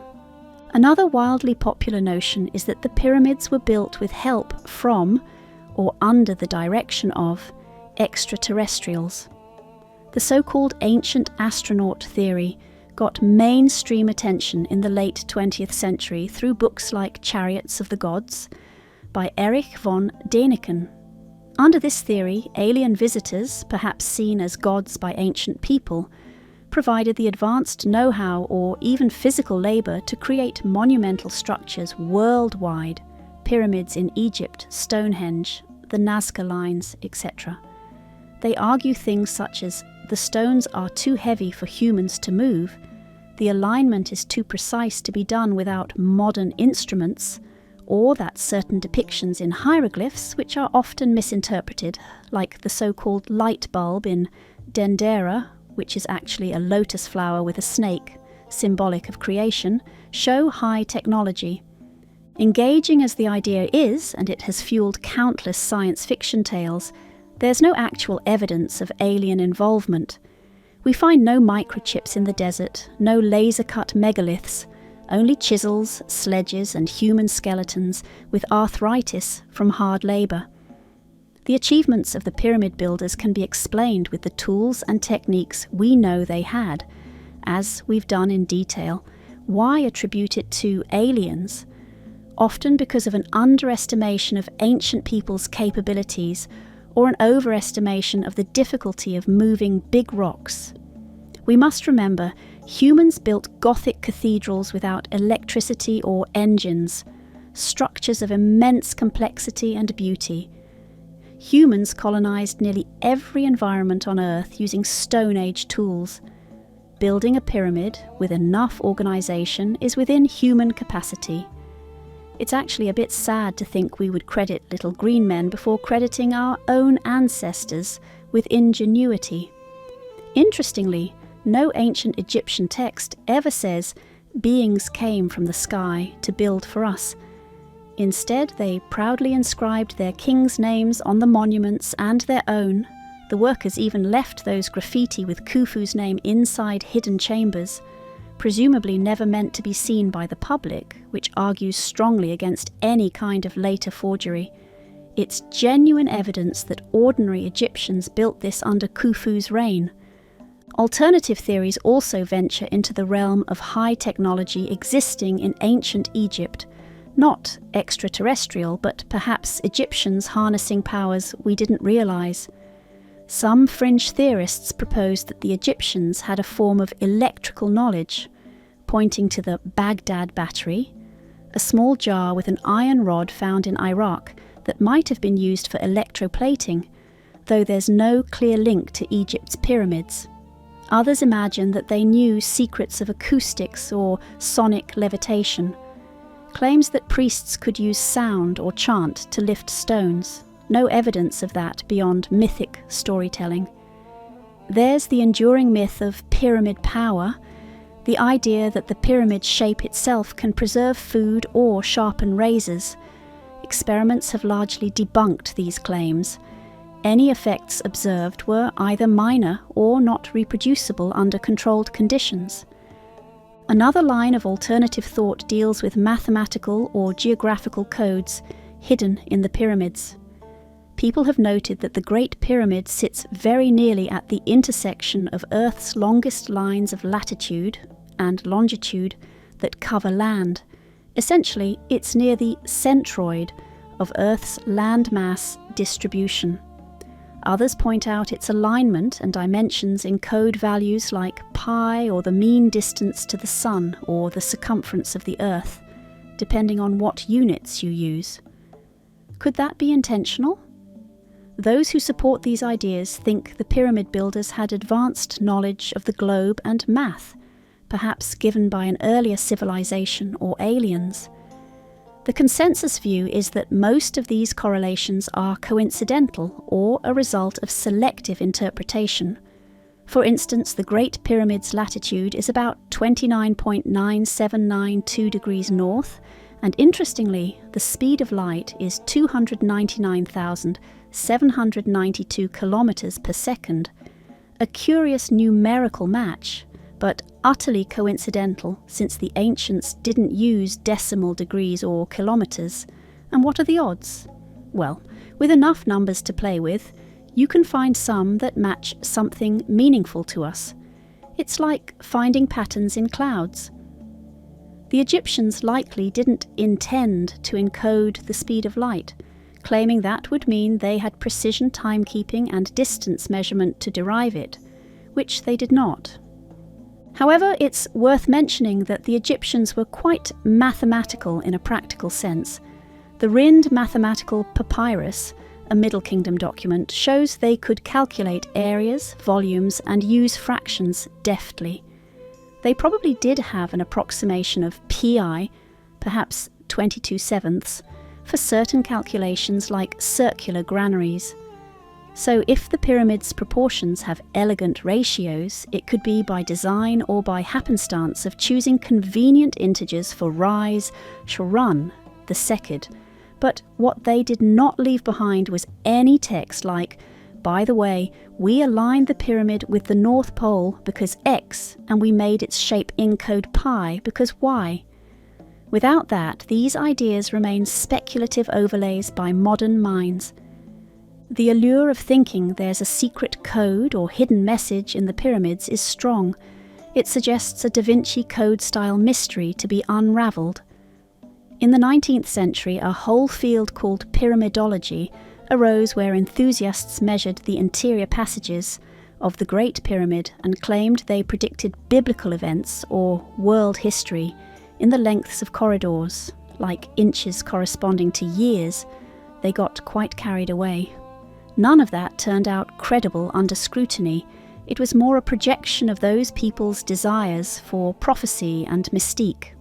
So, stepping back, why do alternative theories persist despite evidence? Partly because the pyramids provoke awe, and with awe sometimes comes disbelief. It's that feeling of, I can't imagine humans doing this, so maybe something else did. It's also because the pyramids still have unknowns, like what's in that newly detected void, or exactly how the labour was organised. And in the absence of full knowledge, speculation grows to fill the gap. There's also an element of the allure of the mysterious. Some people simply prefer an exciting unknown or conspiracy to a well-documented explanation. Additionally, for over a millennium after the Pyramid Age, even Egyptians themselves lost certain knowledge, like how to read hieroglyphs or who exactly some pyramids belonged to. By the New Kingdom, some attribution was confused. So, alternative explanations and myth-making began early. Interestingly, some alternative notions have spurred real investigations that produced real discoveries. The theory of hidden chambers led to the Scan Pyramids project, scanning Khufu's pyramid with muon detectors, and they indeed found a big void that we didn't know about. Now, that void is likely a leftover gap in construction or a relieving space, not an alien control room, but it shows that continuing to probe the pyramids can yield surprises. And sometimes the line between fringe and scientific inquiry can blur.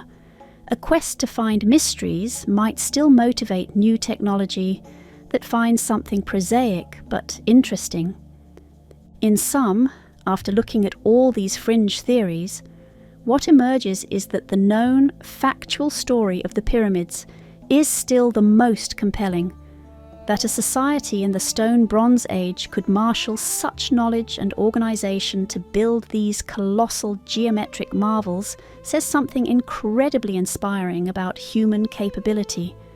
We don't need aliens or Atlanteans when we have Khufu and Imhotep and thousands of unnamed Egyptians who together achieved what was arguably the world's first great feat of engineering.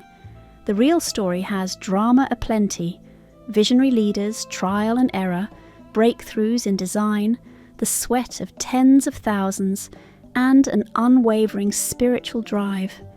And yet, it's not hard to understand why alternative ideas arise. The pyramids are just that extraordinary.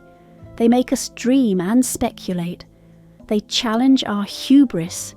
Were we really more advanced than ancients, or just standing on their shoulders?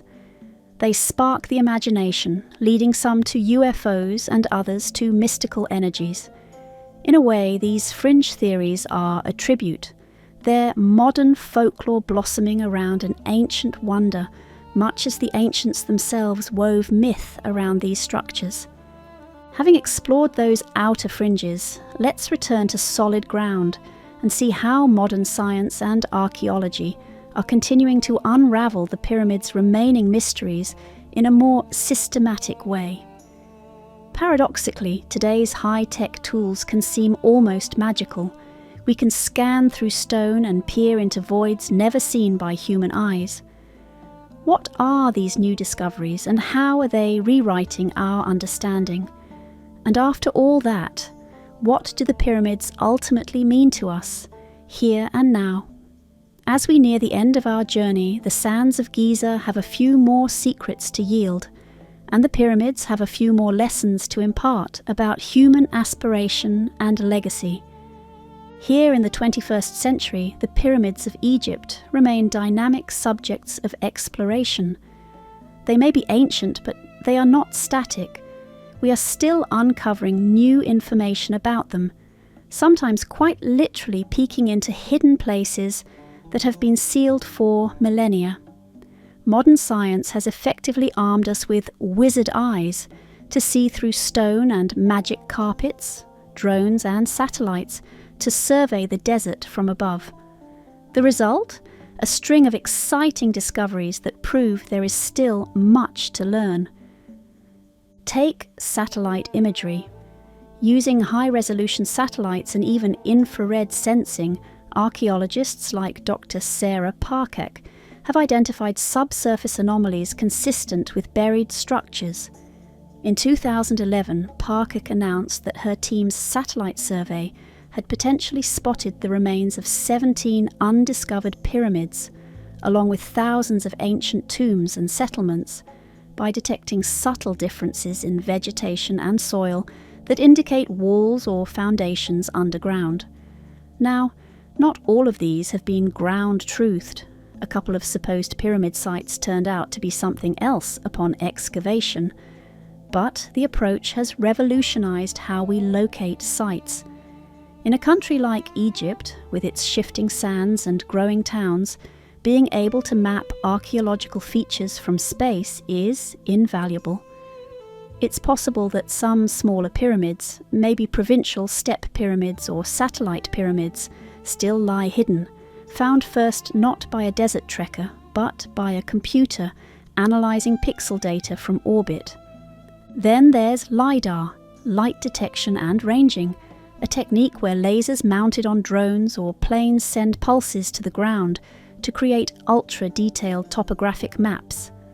LiDAR has famously found lost cities in jungles like the Maya region, but in Egypt it can help detect minute height variations in flat desert that might signal collapsed structures. It has been used around Saqqara and Dahshur to map out the terrain and old walls buried under sand. For example, at Dahshur, LiDAR and magnetometry surveys helped reveal the layout of pyramid complexes and their temples that are now ruinous mounds. By peeling back the desert veneer digitally, we can recreate layouts of entire funerary landscapes. One of the most jaw-dropping modern initiatives is the Scan Pyramids project, which employs cosmic ray muon radiography to scan the insides of pyramids non-invasively.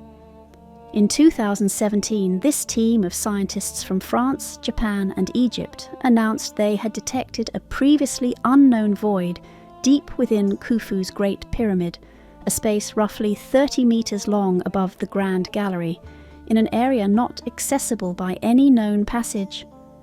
This was like finding a hidden room in the attic of a house you've lived in all your life, without even entering.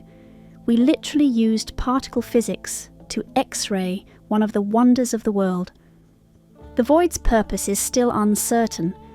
It could be a leftover construction cavity. Some hypothesize the Grand Gallery, and this void together allowed an internal ramp or just lightened the structure.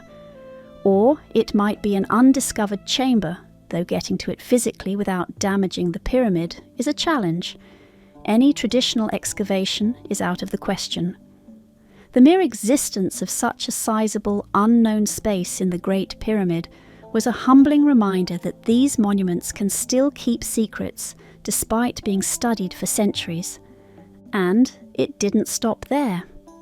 In 2023, Scan Pyramids made headlines again. Using an endoscopic camera threaded through a tiny drilled hole, they revealed the first images of a hidden corridor just behind the north face of the Great Pyramid above the original entrance.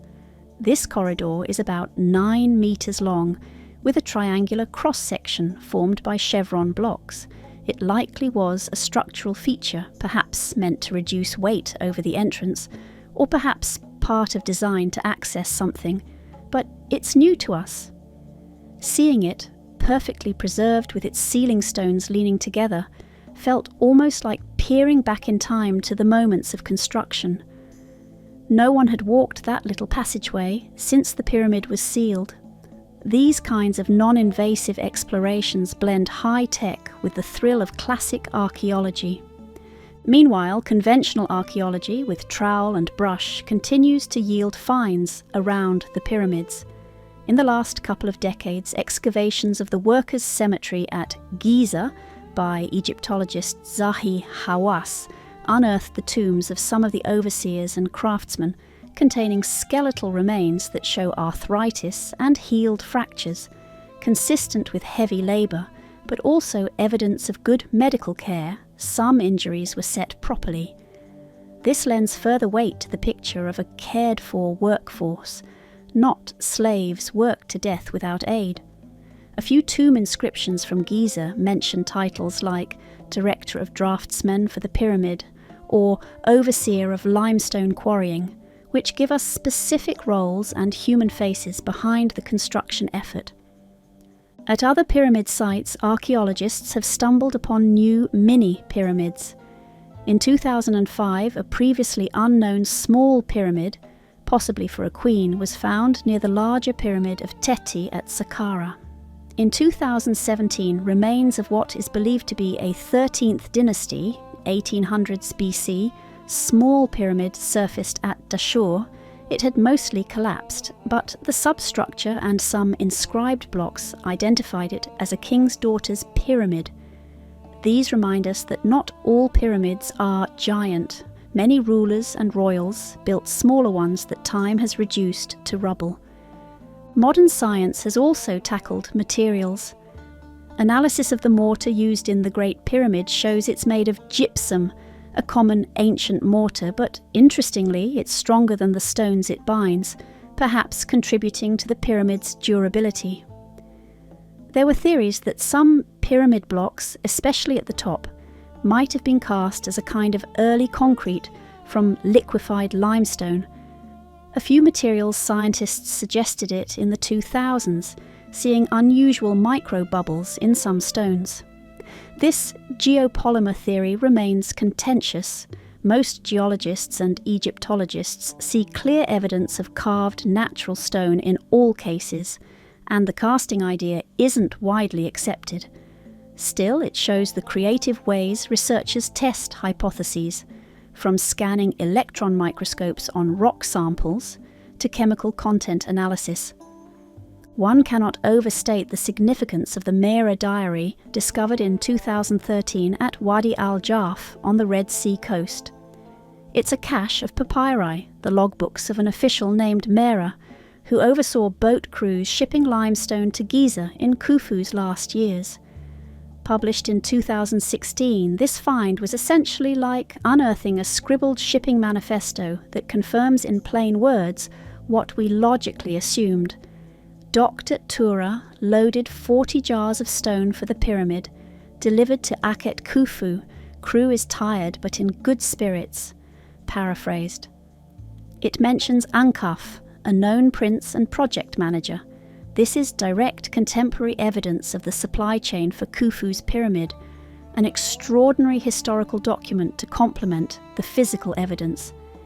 It's as if a foreman's diary from the Empire State Building construction had surfaced, detailing mundane yet crucial tasks, bringing life to what can otherwise be an impersonal feat.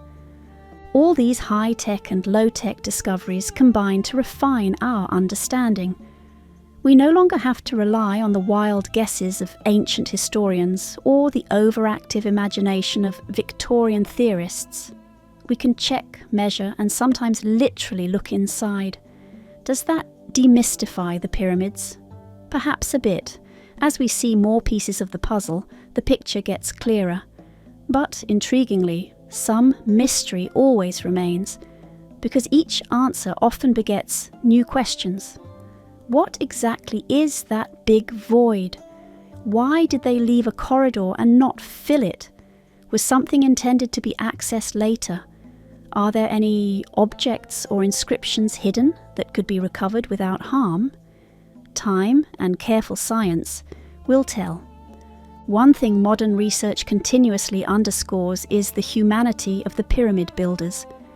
We find their footprints and fingerprints in paths worn into ramps, in hieratic notes on blocks, this side up, in the gentle way a skeleton's bones knit after an injury, implying someone took care of that injured worker. It's profoundly moving. These huge pyramids might suggest an image of brute mass and tyranny, but the details reveal community and intention. For instance, near Menkaur's pyramid, excavators found a tiny votive offering buried, perhaps left by a worker asking the gods for protection or giving thanks for the project's safety. In a sense, the pyramids are still doing what they were meant to do, inspiring wonder and prompting people to think beyond themselves. For the ancient Egyptians, that meant imagining eternity and aligning with the cosmos. For us, it means contemplating the depths of history and the heights of human achievement. The pyramids have made individuals throughout time reflect on big themes: time, mortality, ambition, legacy. And so we arrive at a final contemplation. After all the data and dates, ramp theories and star alignments, one still stands in awe of these pyramids. Visiting them, or even just envisioning them, one cannot escape a flood of existential thoughts. They make you consider your own fleeting life in contrast to these monuments that have endured for over 45 centuries. They make you wonder about the people who built them. Did they sense they were creating something timeless? They cause us to ask, what of ourselves will last that long? And does it even matter if nothing does?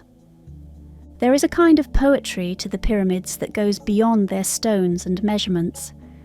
Percy Shelley captured a slice of it in his sonnet Ozymandias, where a traveller encounters the ruins of a once great king's statue in the desert, with the inscription, "Look on my works, ye mighty, and despair," pointing out the ultimate futility of arrogance against time. The irony is that for that fictional Ozymandias, nothing remained but broken pieces. Yet here at Giza, Khufu's works still stand, enormous and unmistakable. One could almost imagine Khufu answering Shelley, "Not all fell to dust, but in truth even Khufu's glory is gone, his body likely long decayed or stolen, his treasures plundered. What remains is the idea of Khufu embodied by the pyramid." The ancient Egyptians believed that to speak a person's name was to make them live again.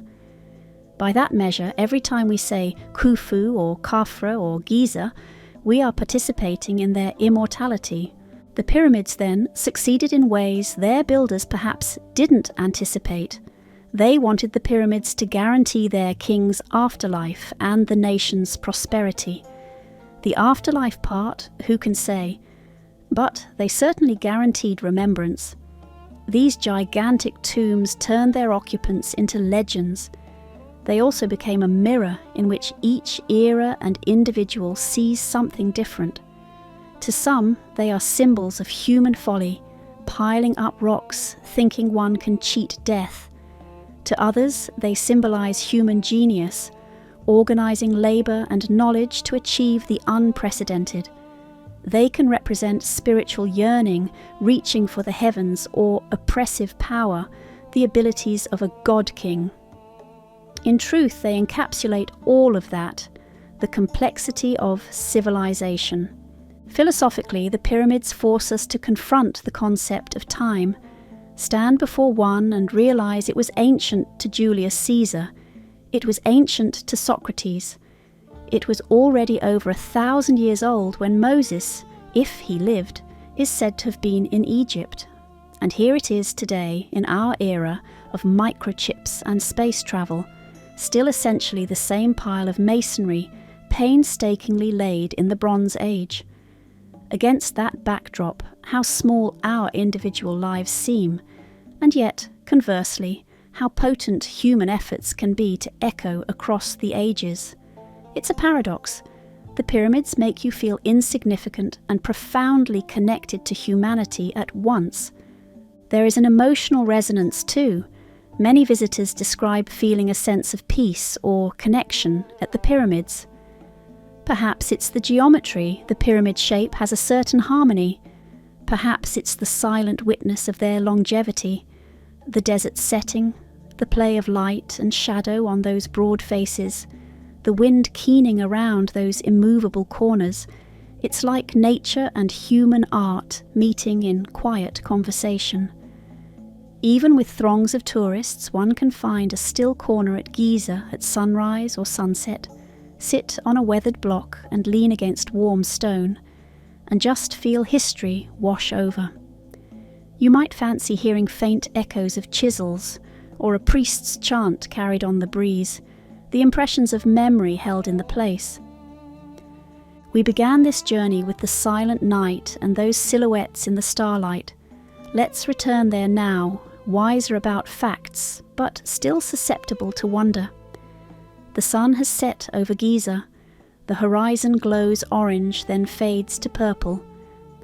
One by one, stars blink into being, the same stars that ancient Egyptians watched as they formulated the alignments of these monuments. Orion rises, as it did on nights when Khufu's workers trudged back to camp, tired but proud after raising another few layers of stone. The desert grows cool. In the distance, perhaps a jackal yips. In ancient times, a sacred sound, the call of Anubis, god of the necropolis. The pyramids stand, dark and triangular voids, against the deep blue of night. What do they say to us, those pyramids, in this hushed moment? They don't speak in words, yet they speak volumes. They tell us that vision can become reality, that an idea combined with effort can literally reshape landscapes. They remind us that life is transient, but culture endures. Khufu is long gone, but what he and his people built still touches us.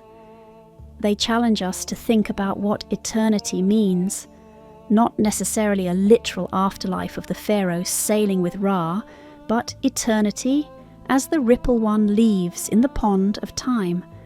And maybe too they caution us, even the mightiest works are not immune to the slow, patient forces of nature. One day, even these pyramids may erode to nubs. Eternity perhaps belongs only to the stars and the concept of eternity itself. Yet standing there, it's hard not to feel that the pyramids have achieved a slice of immortality. Through them, the voices of the ancient builders still whisper. As a modern man or woman runs a hand along a limestone block and feels the slight tool marks, they are touching the fingers of that labourer from 4,500 years ago who carved it. In that sense, the pyramid is a message from one epoch to another saying, we were here, we strove, we believed, we created. Our exploration is ending, but the pyramids remain, as they likely will for ages hence. When we depart Giza, whether physically or in our imagination, we do so enriched by its story.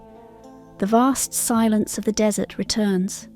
The stars wheel overhead, and the great triangles of stone keep their vigil. The pyramids have seen thousands of sunsets and will see thousands more, and if we listen, really listen, in the quiet of our minds, perhaps we can hear the faint echo of that eternal message carried on the night breeze, an invitation to remember and to marvel, as countless before us have done, and countless after us will do. In the end, where did the pyramids come from? They came from the human heart and mind, from our urge to find meaning, to strive for greatness, to link earth with sky.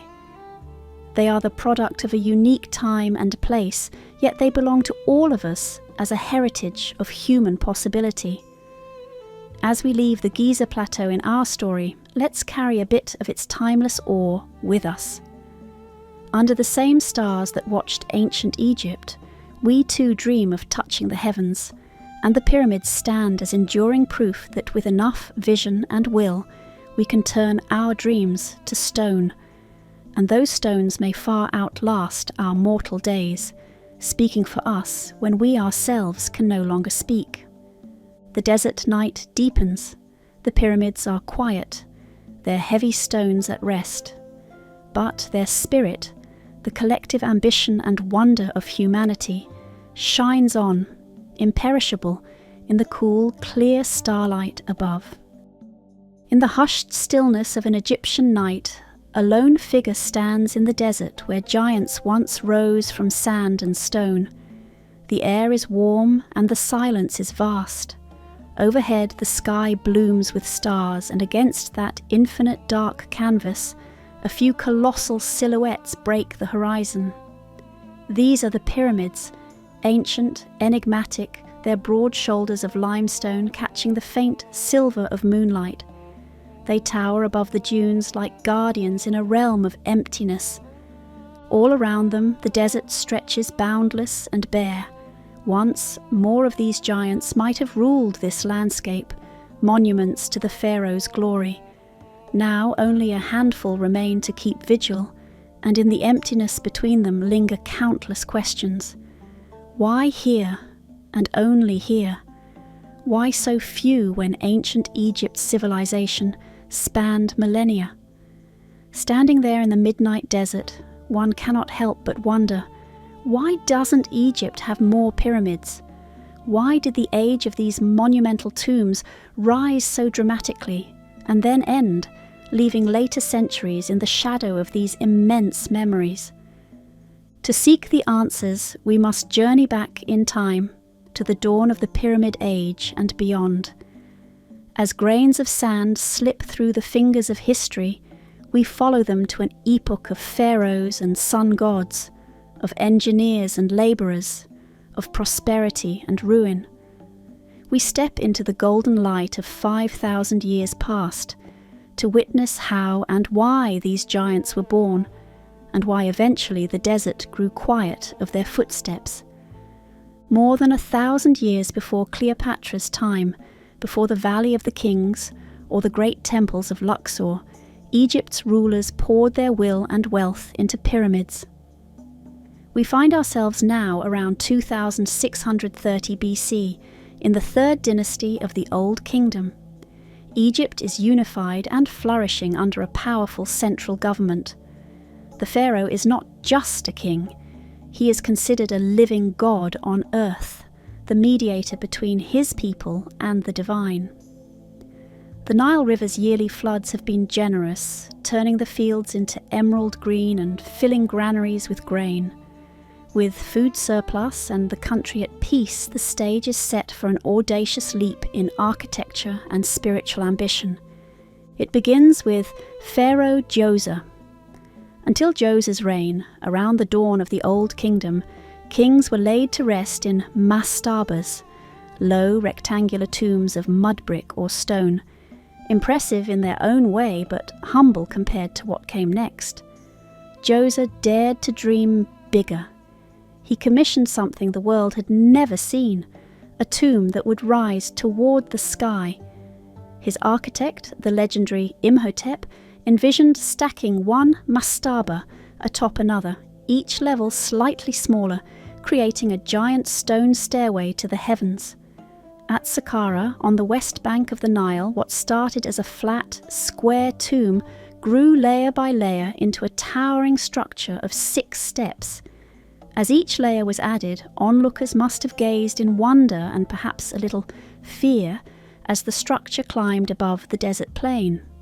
When it was finished, the step pyramid of Djoser soared roughly 200 feet high, gleaming white in the sun, a stairway for the king's soul to ascend to the imperishable stars. This was history's first pyramid, a shape that echoed the rays of the sun and the primeval mound of creation from Egyptian myth. It was a revolution in engineering, the first time a monumental structure was built entirely of cut stone. Beneath it lay a labyrinth of tunnels and chambers stocked with offerings, and a sarcophagus for the king, meant to secure Djoser's comfort and power in eternity. The step pyramid announced to the world that Egypt's pharaohs had both the divine mandate and the earthly might to marshal vast resources for a single, breathtaking purpose. It was a statement in limestone of Egypt's newfound confidence and the pharaoh's transcendent status. Djoser's people must have believed that as this pyramid stood firm, so would Ma'at, the divine order of the world. Djoser's pioneering monument lit the spark, and in the generations that followed, that spark became a blazing flame of pyramid building. The 4th dynasty, circa 2600 to 2500 BC, marked the zenith of Egypt's Pyramid Age, a time of almost superhuman feats of construction. Pharaoh Sneferu, who founded that dynasty, was a king with boundless drive. He ordered not 1, but at least 3 pyramids during his reign. At Maidum, he began a pyramid that later partially collapsed, a sign that even the gods of engineering demanded trial and error from mortals. Undeterred, Sneferu moved north to Dahshur and built the bent pyramid, so named because its upper half angles inward, a change in design likely made when the builders noticed structural stress. As if learning from a rehearsal, Sneferu then oversaw the construction of the Red Pyramid nearby with perfectly smooth flat sides. This was the first true gleaming pyramid, no steps visible, just a seamless ascent to the sky. When Sneferu died, Egypt had proven it could erect mountains of stone at will. In fact, Sneferu's projects used more stone and covered more volume overall than even his successors' pyramids. He was a one-man pyramid boom. But even Sneferu's achievements were eclipsed by his son Khufu, who took royal ambition to its ultimate extreme. On the Giza Plateau, overlooking the Nile, Khufu commissioned the Great Pyramid, a tomb of unprecedented scale, truly fit for a god-king. For roughly 2 decades, an army of workers, engineers, and artisans toiled to raise this colossal monument. It rose to a height of about 481 feet, 147 meters when finished, the tallest structure made by human hands in the world for nearly 4,000 years. Some 2.3 million limestone and granite blocks, weighing on average 2.5 tons each, with some as heavy as 15 tons, were quarried, transported, and set into place with astonishing precision. The pyramid's sides were aligned almost perfectly with the cardinal points, north, south, east, west, and its base formed a near-perfect square, each side about 230 meters long, an enormous footprint equal to about 8 or 9 football fields in area. When its outer casing of fine white limestone was intact, the Great Pyramid would have shone brilliantly under the Egyptian sun, visible for dozens of miles, a man-made mountain radiating light. Khufu's Great Pyramid was more than a tomb. It was theology made tangible, a resurrection machine in stone. Deep inside, hidden chambers and passageways were designed to ensure the king's safe passage to the afterlife. The very shape of the pyramid, broad at the base and tapering to a point, symbolized the sun's rays descending to earth, or the Benben, the primordial hill that first emerged from the waters of chaos in Egyptian creation myths. By climbing those rays or that hill symbolically, the deceased pharaoh's soul would ascend to join the gods among the stars. In essence, Khufu's monument was a guarantee of his eternal life and a bold claim to divine status. The pyramid's capstone, the pyramidion, possibly gilded, would have caught the first light of dawn and the last light of dusk, linking the king forever with Ra, the sun god. This was immortality by design. Khufu's successors, Khafra and Menkaura, built their own pyramids at Giza, each slightly smaller than its predecessor but still awe-inspiring by any later standard.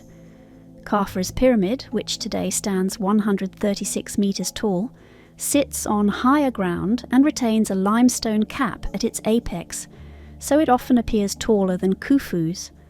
At its foot, Khafra likely commissioned the Great Sphinx, the colossal guardian statue with a lion's body and the face of a king, carved directly out of the bedrock.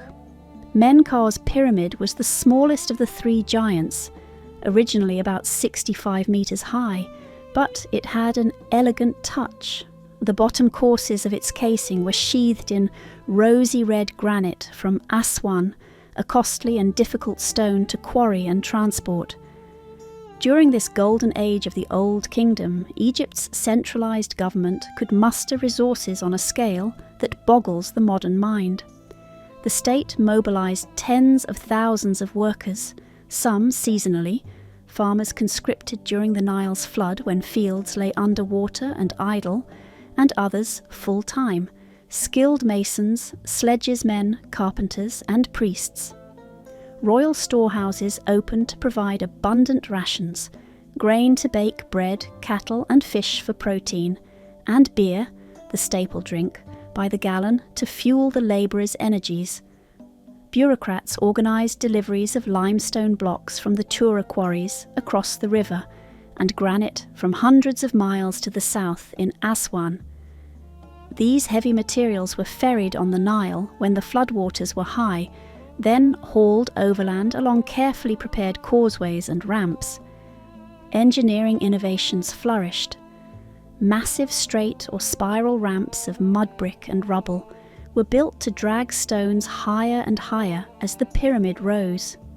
Levers and rollers were likely used to fine-tune the placement of multi-ton blocks. Water-filled trenches served as levelers to ensure each base stone was set perfectly horizontal. Mathematics and astronomy guided the layout. Priests astronomers observed the circumpolar stars to align the pyramid's sides to true north within a tiny fraction of a degree. Logistics, architecture, religion, and sheer human determination all merged in the act of pyramid construction. We can almost hear the clamour on the Giza plateau during those years. The scrape of copper chisels on hard stone blocks, the grunt and chant of teams hauling sledges up a ramp in unison, perhaps shouting, "Yo, heave ho!" in ancient Egyptian, the shouted commands of overseers keeping the timing and spacing, the occasional crack of a whip, or the rumble of a massive block settling into its slot with a thud. Dust swirls in the hot sunlight, the scent of sweat and pulverized rock hangs in the air. The king himself might watch from a shaded pavilion as his monument ascends toward the sky week by week. This is a national project, immense at all times and even festive at times. Archaeologists have found evidence of grand feasts at the workers' village, heaps of animal bones, bread mould remains, beer jars by the thousands. One can imagine on certain feast days, perhaps when a milestone was reached, like completing a pyramid level, the workforce was treated to roast cattle, fresh bread and extra beer rations, fueling a night of celebration under the stars. The labourers toil not just for sustenance, but out of a deeply ingrained reverence for their divine ruler and the cosmic importance of their task. To build the pharaoh's eternal house is to ensure the god's favour on the entire land. At sunset, when the day's hauling ceases and a cool dusk breeze blows off the river, the workers might gaze up at the growing pyramid with pride. By the glow of campfires they could sing songs of the pharaoh's glory, or recount myths of creation, knowing that in raising this edifice they are participating in the eternal story of their people. In truth, to build a pyramid was to be part of something far greater than oneself. Looking at the Giza pyramids as the Fourth Dynasty drew to a close, one sees more than immense tombs. One sees the apex of what the Old Kingdom could achieve when unified under a powerful vision. Each of these pyramids was a marvel of statecraft as much as stonecraft, consuming a significant portion of the kingdom's wealth and manpower, but also undoubtedly inspiring reverence and unity. The pyramids proclaimed that Egypt's kings had reached into the realm of gods and eternity and built monuments that would outlast countless generations. It must have seemed in those days around 2500 BC that this triumphant trend could go on forever, that each new pharaoh would continue to raise his own pyramid, perhaps even larger or more splendid than the last, in an unbroken chain of glory. But history would take a different turn. Indeed, the unparalleled achievements of the Fourth Dynasty would never be repeated. In the Fifth and Sixth Dynasties, circa 2500 to 2200 BC, pharaohs continued to build pyramids, but something had subtly changed. The giants of Giza were not to be reborn. Instead, later pyramids were generally smaller and often less sturdily built, as if the kingdom's breath had grown a bit shorter. We find ourselves at Abusir, a royal necropolis of the Fifth Dynasty just south of Giza. Here, pharaohs like Sahura, Neferikare, and Niuserre erected their pyramids. In their time, these pyramids were respectable monuments, accompanied by lovely temples decorated with carved reliefs of the king's victories and estates. But today, most of them appear as little more than flattened mounds of rubble. Why? A look at their construction tells the tale. Unlike the Great Pyramids of the Fourth Dynasty, which were built with strong limestone core blocks or granite, many Fifth Dynasty pyramids were built with a core of crumbly rubble or low-quality local limestone, supplemented by mud bricks. They were then encased in a shell of finer limestone to give them smooth faces. This method was quicker and required moving fewer large stones, but it was structurally weaker. When later ages scavenged those outer casing blocks to build new temples, churches, or mosques, the heart of those pyramids bled out in landslides of dust and stone. What we see now are the skeletal remains, denuded of their skins. This decline in size and quality likely mirrors a gradual shift in the kingdom's capabilities and priorities. It suggests that the pharaoh's centralized power, while still significant, was not quite as absolute as it had been a century or two earlier. The royal treasury might not have been able, or willing, to allocate the same colossal resources to a single project. The economy was diversifying, high officials and local governors were gaining more influence and siphoning off some of the wealth and labour for their own family tombs or regional projects. Evidence from tomb inscriptions of the Fifth Dynasty indicates that provincial nobles were more prominent than before, building elaborate tombs and celebrating their own achievements, which hints that the pharaoh had to share a bit more of the spotlight and resources. There was also a religious shift underway. The cult of Ra, the sun god, had risen to unprecedented prominence in the Fifth Dynasty. Earlier pharaohs identified primarily with Horus, the sky falcon, or with the concept of a divine king in general.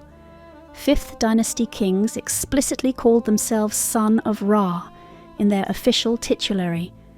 They demonstrated devotion to Ra by building sun temples, specialized open-air temples west of Memphis, where they erected huge obelisks and altars to honor the sun.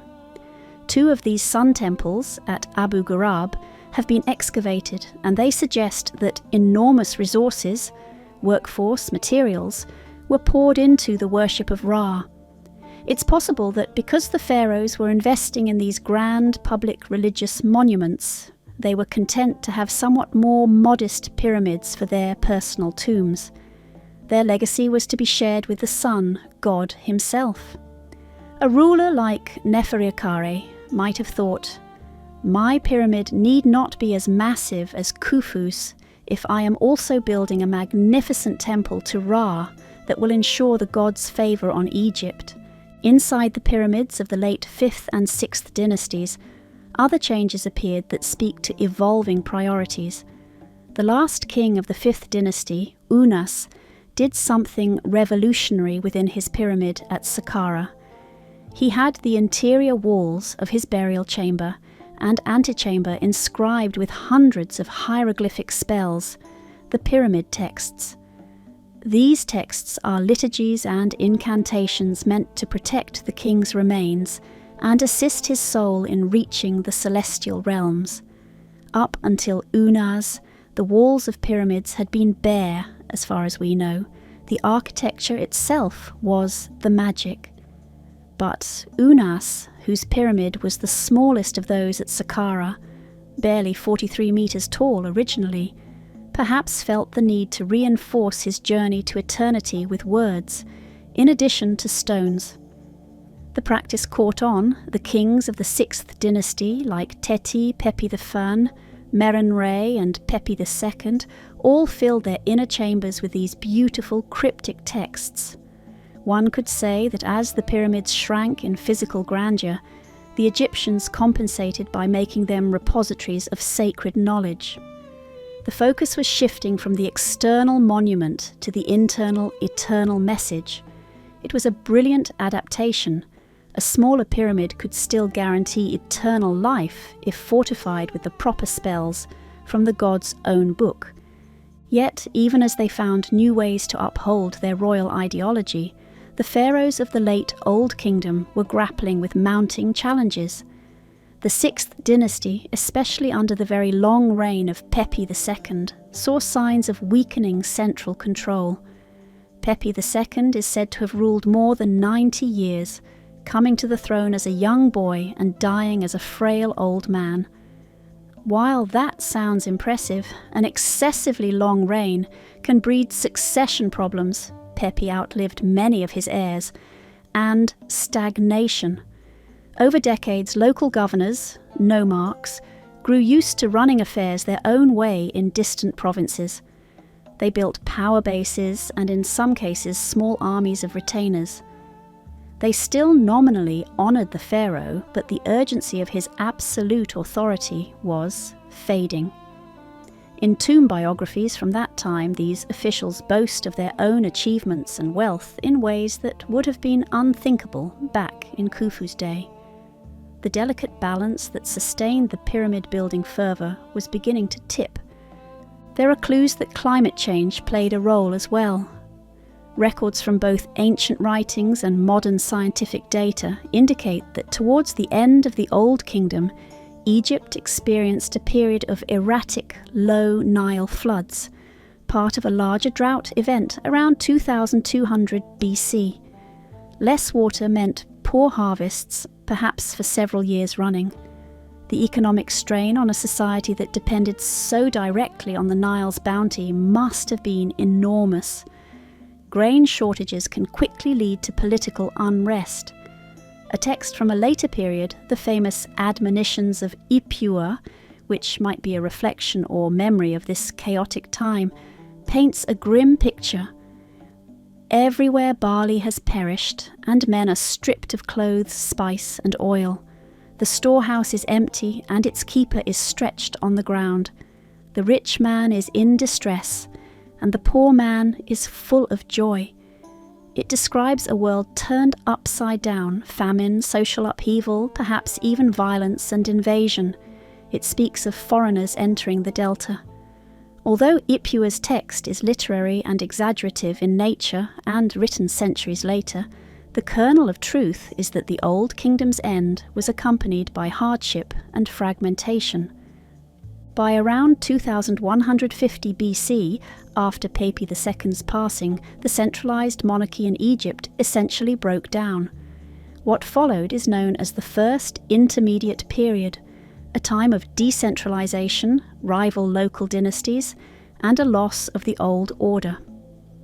For a long moment, the flame that had lit the pyramid builders' hearts flickered out. No longer could a single king command the united effort required to raise a stone mountain.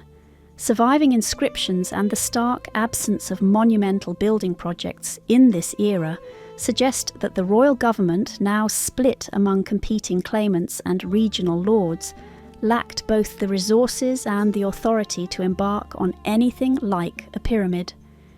Instead, these ephemeral kings, some ruling from the northern city of Heracleopolis, others from Thebes in the south, had to focus on asserting control, fighting each other, or simply surviving year to year. Picture a night during this troubled time of Egypt's collapse. The moon is but a sliver, and darkness shrouds the land. A small group of men moves like shadows across the sands toward a looming shape on the horizon, a great pyramid now centuries old, its white casing stones glowing faintly in the starlight. These men are tomb robbers, driven by desperation and greed. Perhaps a drought has left their families starving. Perhaps lawlessness has given them boldness. They know that within this pyramid, say the pyramid of Pepi the Fern or Unas at Saqqara, lies a trove of precious items: gold, jewellery, fine linen, alabaster vessels filled with perfumes and oils, the burial goods intended to serve a king in his afterlife. Such treasures could feed their children or make them rich in a time when ordinary life has broken down. By torchlight, the robbers find a weak point, a gap where time and decay have opened a seam in the pyramid's casing. Heart-pounding, one man wedges himself through into a narrow passage thick with stale air. The beam of his flickering torch dances over painted hieroglyphs on the walls, the very pyramid texts that promise dire curses on the impious who disrupt the pharaoh's rest. He hesitates, swallowing hard. In the silence, perhaps he can hear his own breath and the scuttle of insects disturbed by the light. But hunger and the hope of wealth harden his resolve. He presses onward, squeezing down passageways that no living person has traversed since the tomb was sealed. His companions follow, dragging tools, crude chisels, wooden levers.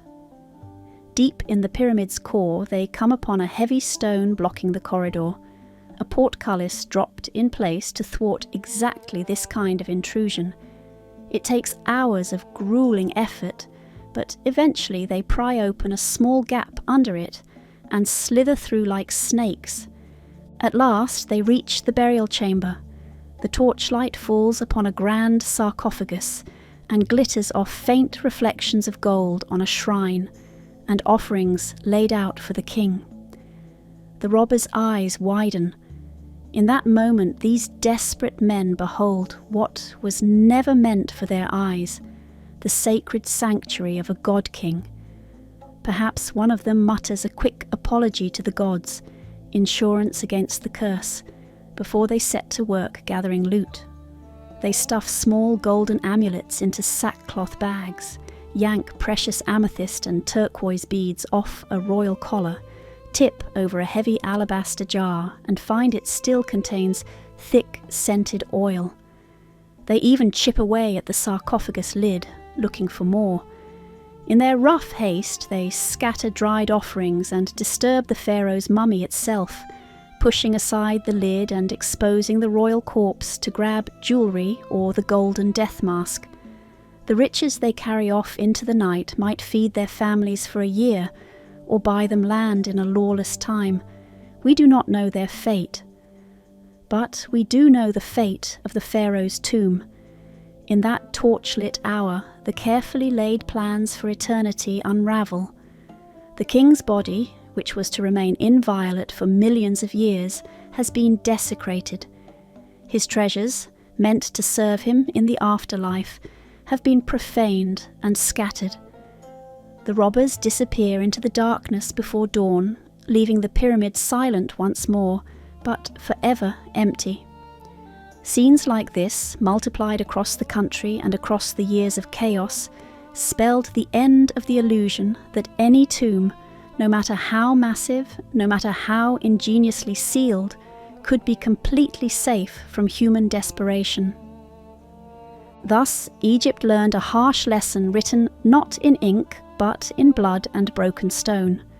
No pyramid was impervious to time and turmoil.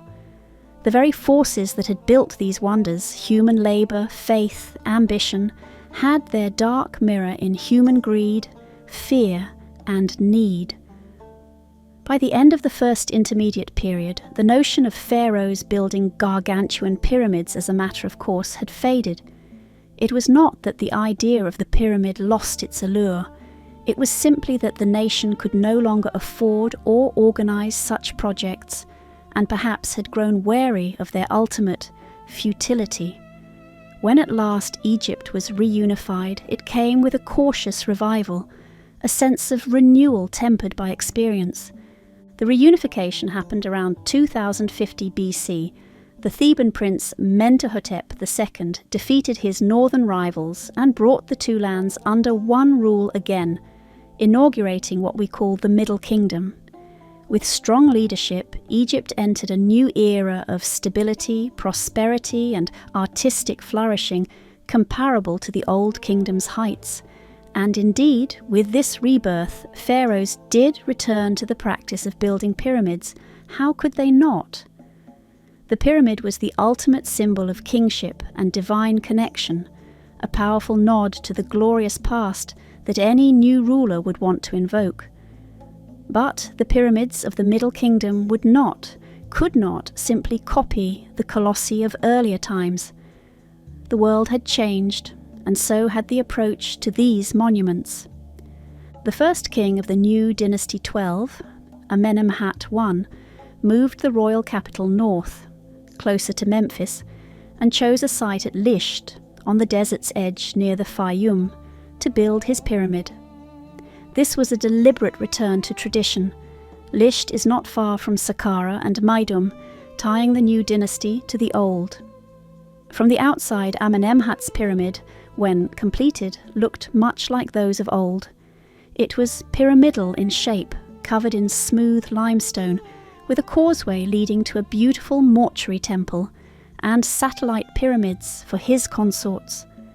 But if we peeked beneath that shining exterior, we would see a telling difference. Instead of being composed throughout of large, tightly fitted stone blocks, the core of the pyramid was largely made of mud bricks and rough stones set in a loose fill. Fine limestone was used only where necessary, for the outer casing, for the floors and walls of chambers, and for the temple. In essence, the Egyptians had developed a cost-saving architecture.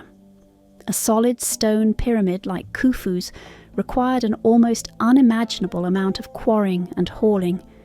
A mud brick core could be produced with far fewer resources.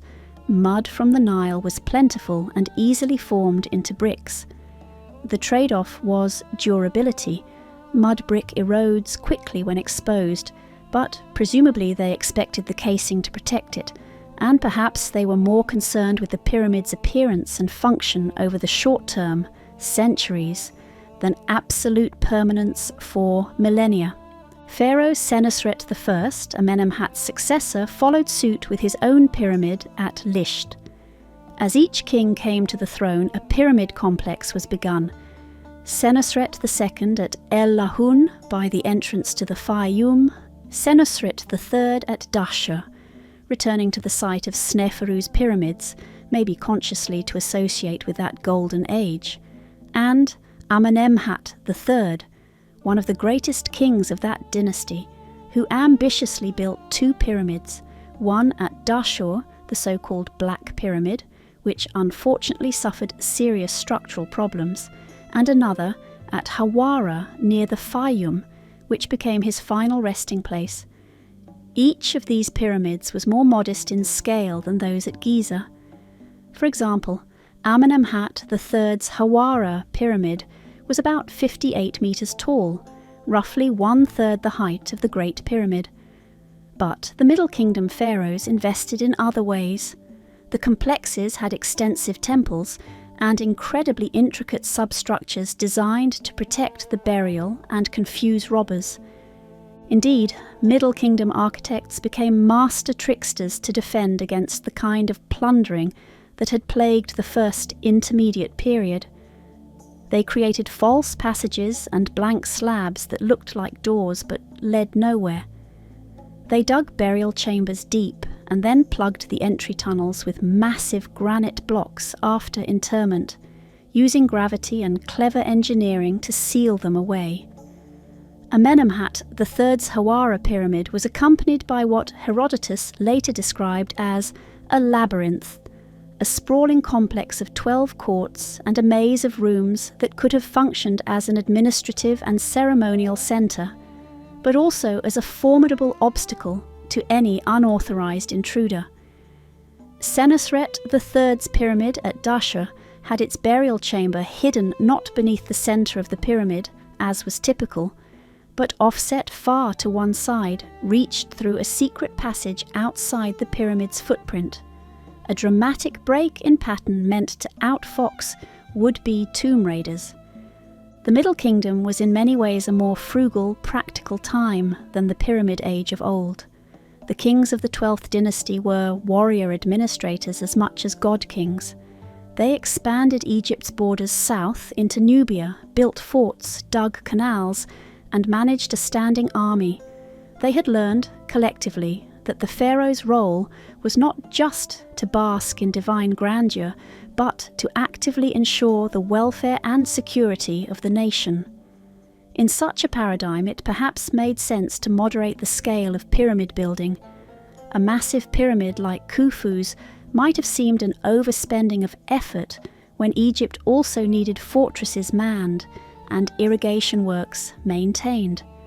The Fayum oasis was developed in this period with extensive irrigation projects, likely under Amenemhat III, a sign that royal energies were also devoted to increasing agricultural output for the people. Thus, the pyramids of the Middle Kingdom reflect a balancing act, honouring tradition and projecting royal authority, but not at the expense of bankrupting the treasury or neglecting other duties. They were grand but not grandiose. However, for all their planning and prudence, the Middle Kingdom pharaohs could not guarantee that their eternal houses would remain inviolate any more than the old kings could. In time, all their pyramids too were robbed. If one visits the site of Amenemhat II's pyramid at Dashur or Senusret II's at Lahun today, one sees only stubby remnants. The erosion of mud core and the quarrying of casing stones reduced them to ghostly hills. The mummies of these kings are gone. Their sarcophagi were found later, empty. Some Middle Kingdom pyramids collapsed from internal structural failures even in antiquity. The Black Pyramid of Amenemhat III began to crack and was abandoned during construction. It's sobering to realise that, despite improved tactics, the Egyptians could not ultimately solve the riddle of preserving a tomb forever. The Middle Kingdom ended in the same way as the Old, with decline, division, and foreign invasion, and its monuments too fell prey to time and human hands. By around 1800 BC, the 12th dynasty gave way to a less stable 13th dynasty. Kings came and went rapidly. Some may have started small pyramids that they didn't rule long enough to finish, or that are lost to us. we have the ruins of a couple of likely late Middle Kingdom pyramids at Masguna, south of Dasha, that were probably begun for rulers like Amenemhat IV or Queen Sobek-Neferu, but they were never completed or were left as bare foundations. Soon, Egypt entered the Second Intermediate Period, a time of fragmenting power. In the north, a foreign Semitic people we call the Hyksos seized control of the delta and ruled as pharaohs in their own right, albeit not recognized by the native Egyptian south. These Hyksos kings, ruling from avarice, showed respect to Egyptian culture. They took Egyptian names, worshipped Egyptian gods alongside their own, and likely were buried according to Egyptian customs. Yet, interestingly, they did not, as far as evidence shows, build themselves pyramids. Perhaps the idea was by then considered old-fashioned or too demanding, or more practically, the Nile Delta's geography, wet and lacking the rocky desert plateaus of the south, simply wasn't suitable for pyramid building. The Hyksos seemed content with simpler tombs. Meanwhile, to the south, native Egyptian princes in Thebes kept the embers of Egyptian pride alive, and their burials in this period were also in tombs cut into the mountains, like at Dra Abu el Naga, or small pyramid-like chapels, but nothing on the monumental scale. Thus, for a second time, pyramid construction in Egypt ground to a halt. Decentralization and the presence of foreign rulers pushed grand royal tomb building low on the priority list. But, as before, Egypt's spirit was not permanently dimmed. By 1550 BC, the Theban king Ahmose rallied the southern Egyptians, expelled the Hyksos, and reunified the country once more, inaugurating the New Kingdom, Egypt's third great era of unity and power. One might expect, with Egypt now free, wealthy from plunder and tribute, and more powerful than ever, that the pyramid would make a grand comeback. And indeed, Ahmose did build a pyramid, interestingly enough. He constructed a small pyramid, now ruined, at Abydos, perhaps as a cenotaph or symbolic tomb linked to the cult of his revered grandmother, Queen Tetisheri. In doing so, he was consciously reaching back over 5 centuries to the age of the last great pyramid builders, as if to say, the glory of the old kingdom is reborn in the new. But, tellingly, Ahmose's pyramid was the last of its kind in Egypt. His successors chose a completely different approach to burial that, in many ways, was the antithesis of the pyramid. Rather than building up to the sky, they would burrow into the earth. Rather than monumental visibility, they would seek obscurity and secrecy. The age of the pyramids had given way to the age of the hidden tombs. The New Kingdom pharaohs, from the mighty Thutmose and Hatshepsut to the Ramesside kings like Ramses II, were no less ambitious or divine in their pretensions than their predecessors. They had access to perhaps even greater wealth, as Egypt became a cosmopolitan empire controlling Nubia and rich trade routes. So why did they stop building pyramids? The simplest answer: security. By the start of the New Kingdom, everyone knew that the pyramids of previous eras, for all their imposing grandeur, had failed to protect the bodies and treasures within. The phrase "pyramids were inevitably plundered" could have been on the lips of every court advisor. The new rulers determined not to offer such an obvious target to thieves. So they moved their tombs to the most remote, secretive place they could find, a barren valley in the desert mountains of Thebes, on the Nile's west bank. This place is today called the Valley of the Kings. The Valley of the Kings is a narrow, winding defile surrounded by steep limestone cliffs. In ancient times, it was accessible only by a rough path. Crucially, the valley has a natural geography that lent itself to hidden burials. The entrances to the tombs could be easily concealed amid rocks, and the entire area could be guarded at a few choke points. Moreover, and perhaps this is poetic fate, The highest peak above the valley is a pyramidal mountain, today named Al-Qurn. It has a pointed, pyramid-like shape that dominates the horizon. In the eyes of the ancient Egyptians, this may have been seen as a natural pyramid provided by the gods.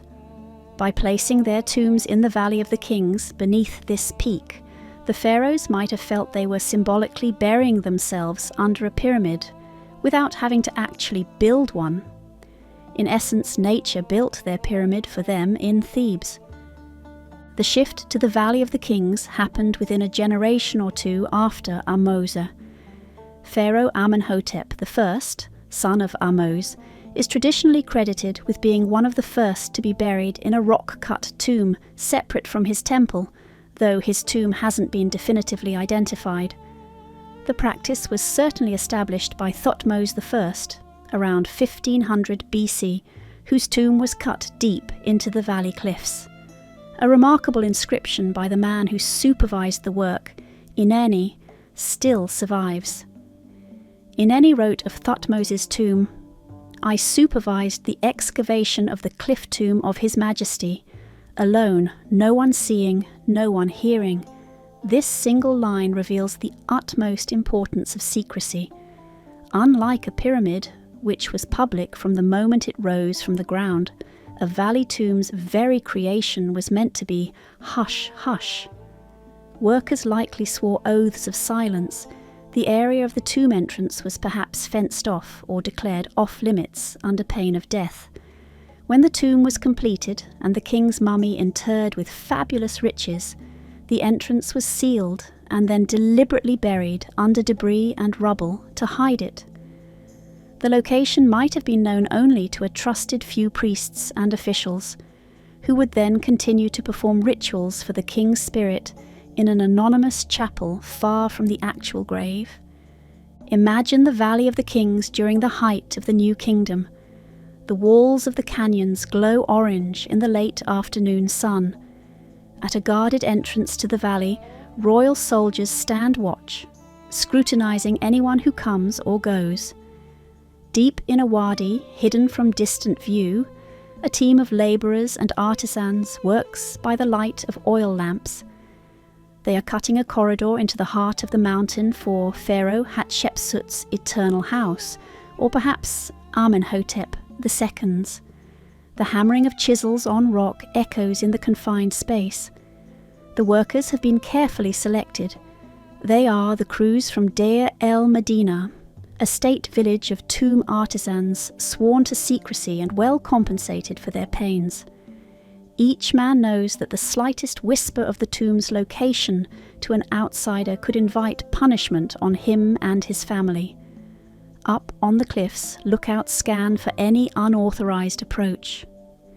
By day, the valley is a place of intense, if quiet, labor.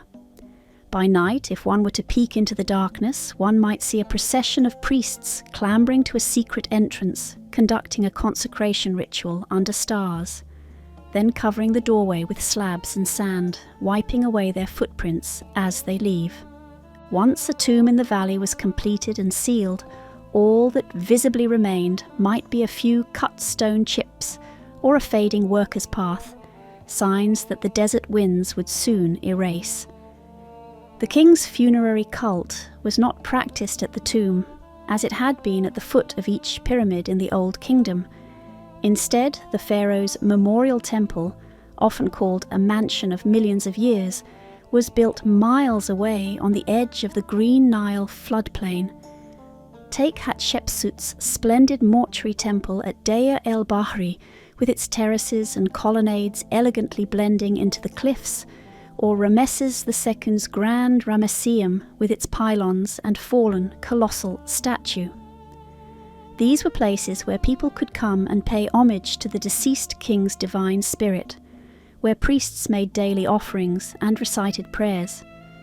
They were designed to be impressive, visible, and accessible, filled with statues and reliefs proclaiming the pharaoh's greatness and piety.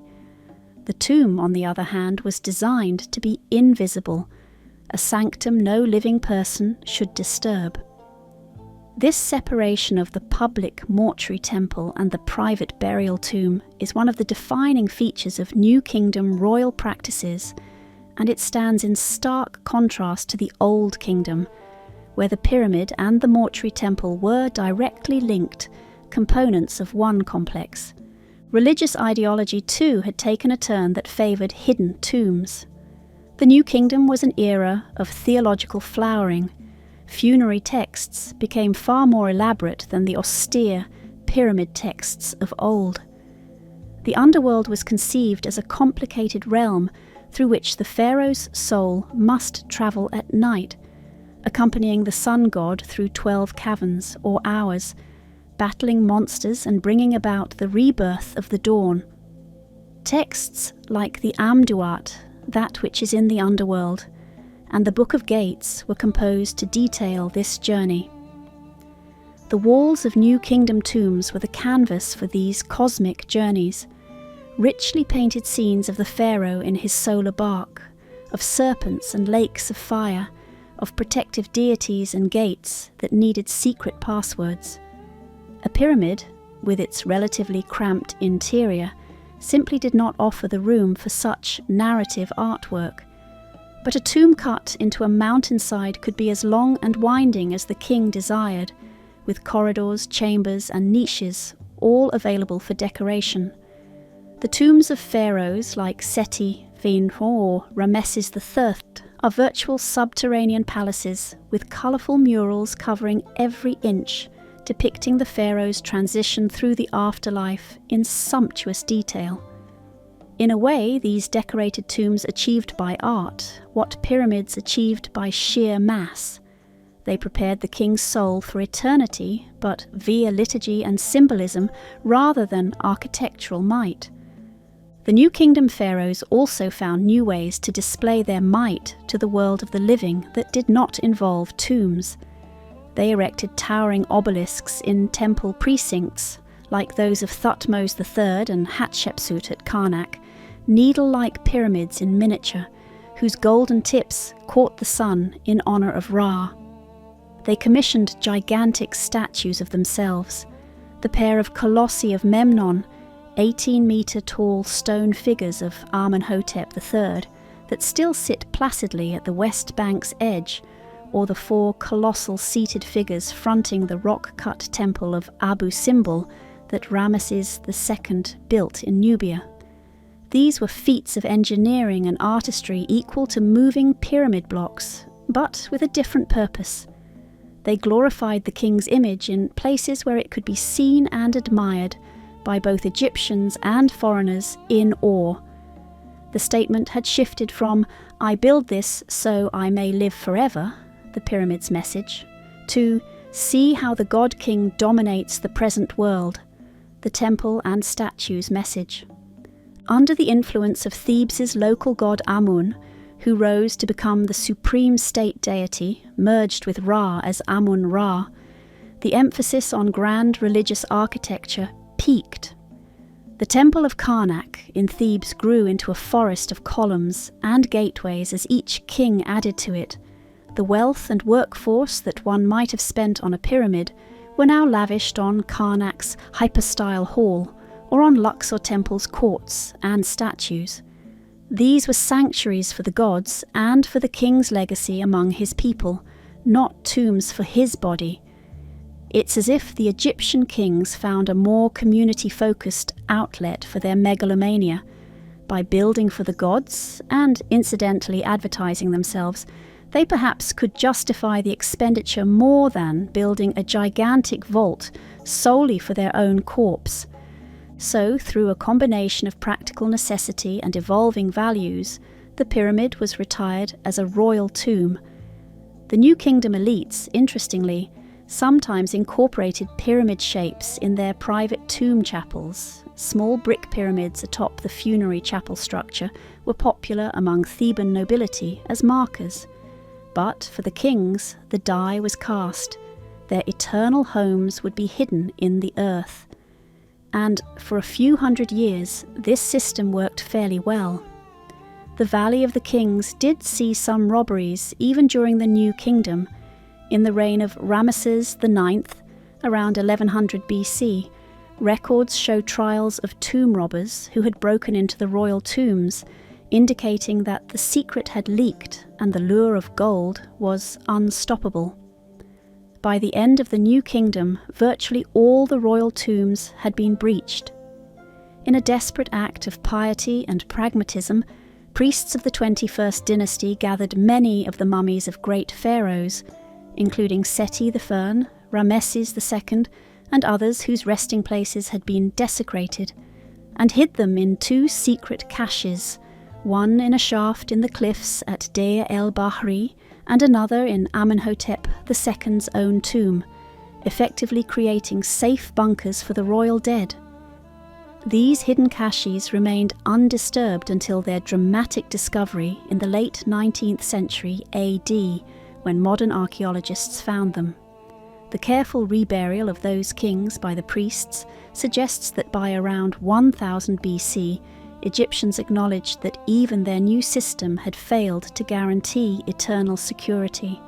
They lacked the resources or stable authority to do more than gather up the pieces and hope for the best.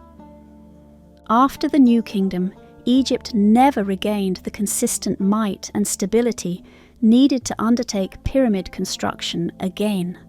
The first millennium BC saw Egypt often divided or under foreign domination: Libyan chiefs, Nubian kings, Persian conquerors, and finally Alexander the Great and the Hellenistic Ptolemies, followed by Roman rule. These later rulers integrated into Egyptian society to varying degrees, but none of them resumed the building of pyramids in Egypt. The Saite kings of the late period, 26th dynasty, 7th century BC, revived archaic artistic styles and may have even mummified animals in huge numbers as part of a throwback to old religion. But their own tombs were subterranean chambers in the delta or modest pyramidal tombs of much smaller scale. The Ptolemaic Greek dynasty built magnificent new temples like Edfu and Dendera to honour Egyptian gods, and even designed their own tombs with some Egyptian elements, but they did not adopt pyramid building. The age of pyramids in the land where it was born had closed permanently. However, the idea of the pyramid did not die. In a twist of fate, it found new life to the south of Egypt. The Kushite kings of Nubia, who had once been vassals and then briefly overlords of Egypt, the 25th dynasty, circa 750 to 656 BC, had a great admiration for Egyptian culture. Long after they were expelled from Egypt by the Assyrians, the Nubian kingdom, now centered deeper south at Meroe, continued to flourish. Starting around 300 BC and onward into the early centuries AD, the kings and queens of Meroe built themselves pyramids. These structures were not clones of the Egyptian giants. They were typically much smaller, perhaps 20 to 30 meters tall, and steeper, often built on a plinth with a small attached offering chapel. Constructed of stone blocks, many of them have survived in the deserts of Sudan as sharp, narrow peaks. Over 200 Nubian pyramids are known, dotting sites like Nuri, El Kuru, and Meroe. They testify to how enduring the pyramid idea was. Even centuries after Egypt had moved on, her neighbours took up the torch and made it their own. To the Nubians, pyramids were an assertion that they too were heirs of the pharaohs, worthy of eternal commemoration. Ironically, in sheer number, Sudan today has more standing pyramids than Egypt, a fact that often surprises people, although they are far smaller and later. The Nubian pyramids continued to be built until around the 4th century AD, when the last native African kingdom to use them converted to other burial styles under different cultural influences. Back in Egypt, some echoes of the pyramid shape persisted in more humble contexts. For example, during the New Kingdom, the common workmen's tombs in the village of Deir el-Medina, home to the craftsmen who built the royal tombs, often had a tiny pyramidion or pyramid-shaped superstructure topping a small chapel in front of the actual tomb chamber. It might be only a few feet high, made of brick or stone, a symbolic nod to the notion of resurrection and the sun's rays. In the late period, circa 7th to 4th centuries BC, some private tombs at Saqqara and Thebes included small pyramids as part of their design as well. And even as late as the Greco-Roman period, we have evidence that Egyptians still revered the pyramid form. Small pyramid-shaped vases or models turn up in tombs, and Roman period paintings show Nile landscapes with pyramid-like structures, indicating they remained icons of the landscape. One might wonder, did any later foreign ruler or wealthy individual ever attempt to literally replicate a pharaonic pyramid in Egypt? There's no clear evidence of a full-size attempt, likely because the knowledge, infrastructure, and will had all faded. Building a pyramid was a national enterprise. By the first millennium BC, Egypt was frequently under rulers who had their own cultural burial preferences. For instance, the Persians built rock-cut tombs in Iran, not pyramids. The Greeks built mausoleums or used catacombs. However, interestingly, the allure of the pyramid did reach as far as Rome. In the 1st century BC, a Roman nobleman named Caius Cestius, enamoured of all things Egyptian, built himself a pyramid tomb in Rome. The pyramid of Cestius, about 37 metres high, still stands near the Porta San Paolo, a solitary pyramid in Europe, inspired directly by those of Egypt that had so captured the Roman imagination after the conquest of Egypt. Throughout the Middle Ages, the pyramids of Giza and a few others visible like those at Saqqara continued to fuel imagination and myth.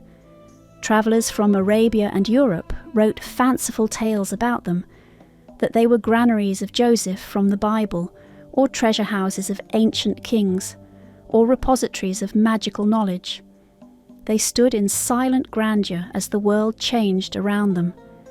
At one point, as mentioned earlier, the Ayyubid Sultan al-Aziz in the 12th century tried to dismantle them for stone, but even with medieval manpower, he managed to put only a gash in Menkaur's pyramid before abandoning the effort as hopeless.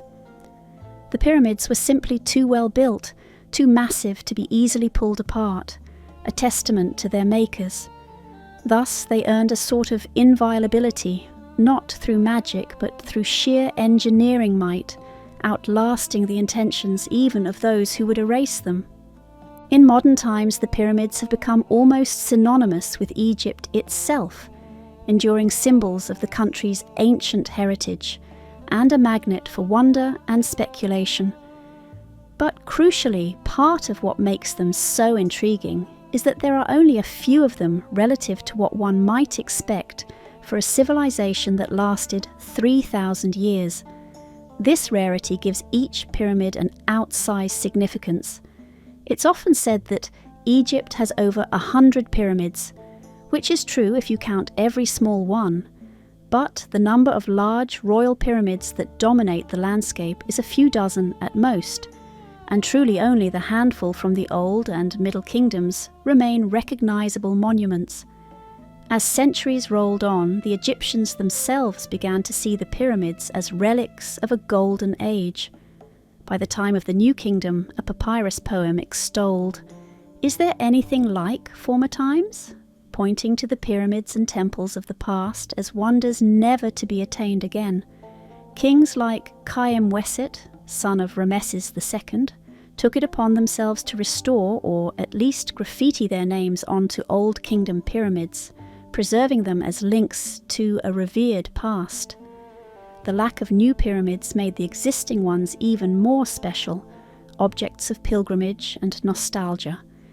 Even today, the story of the pyramids isn't completely closed, not in the sense of building them anew, but in discovering those that have been forgotten. Modern archaeological techniques are revealing that Egypt might indeed have more pyramids. only they are not new constructions, but old ones hidden beneath the sands. Over the past 2 centuries, archaeologists have identified at least about 118 pyramid structures in Egypt.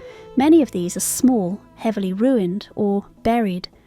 Early explorers like Lepsius in the 19th century compiled lists of pyramids, but the desert can deceive. Some things visible in 1850 vanished under sand dunes by 1950, and others that were hidden have since been exposed by winds or found through investigation.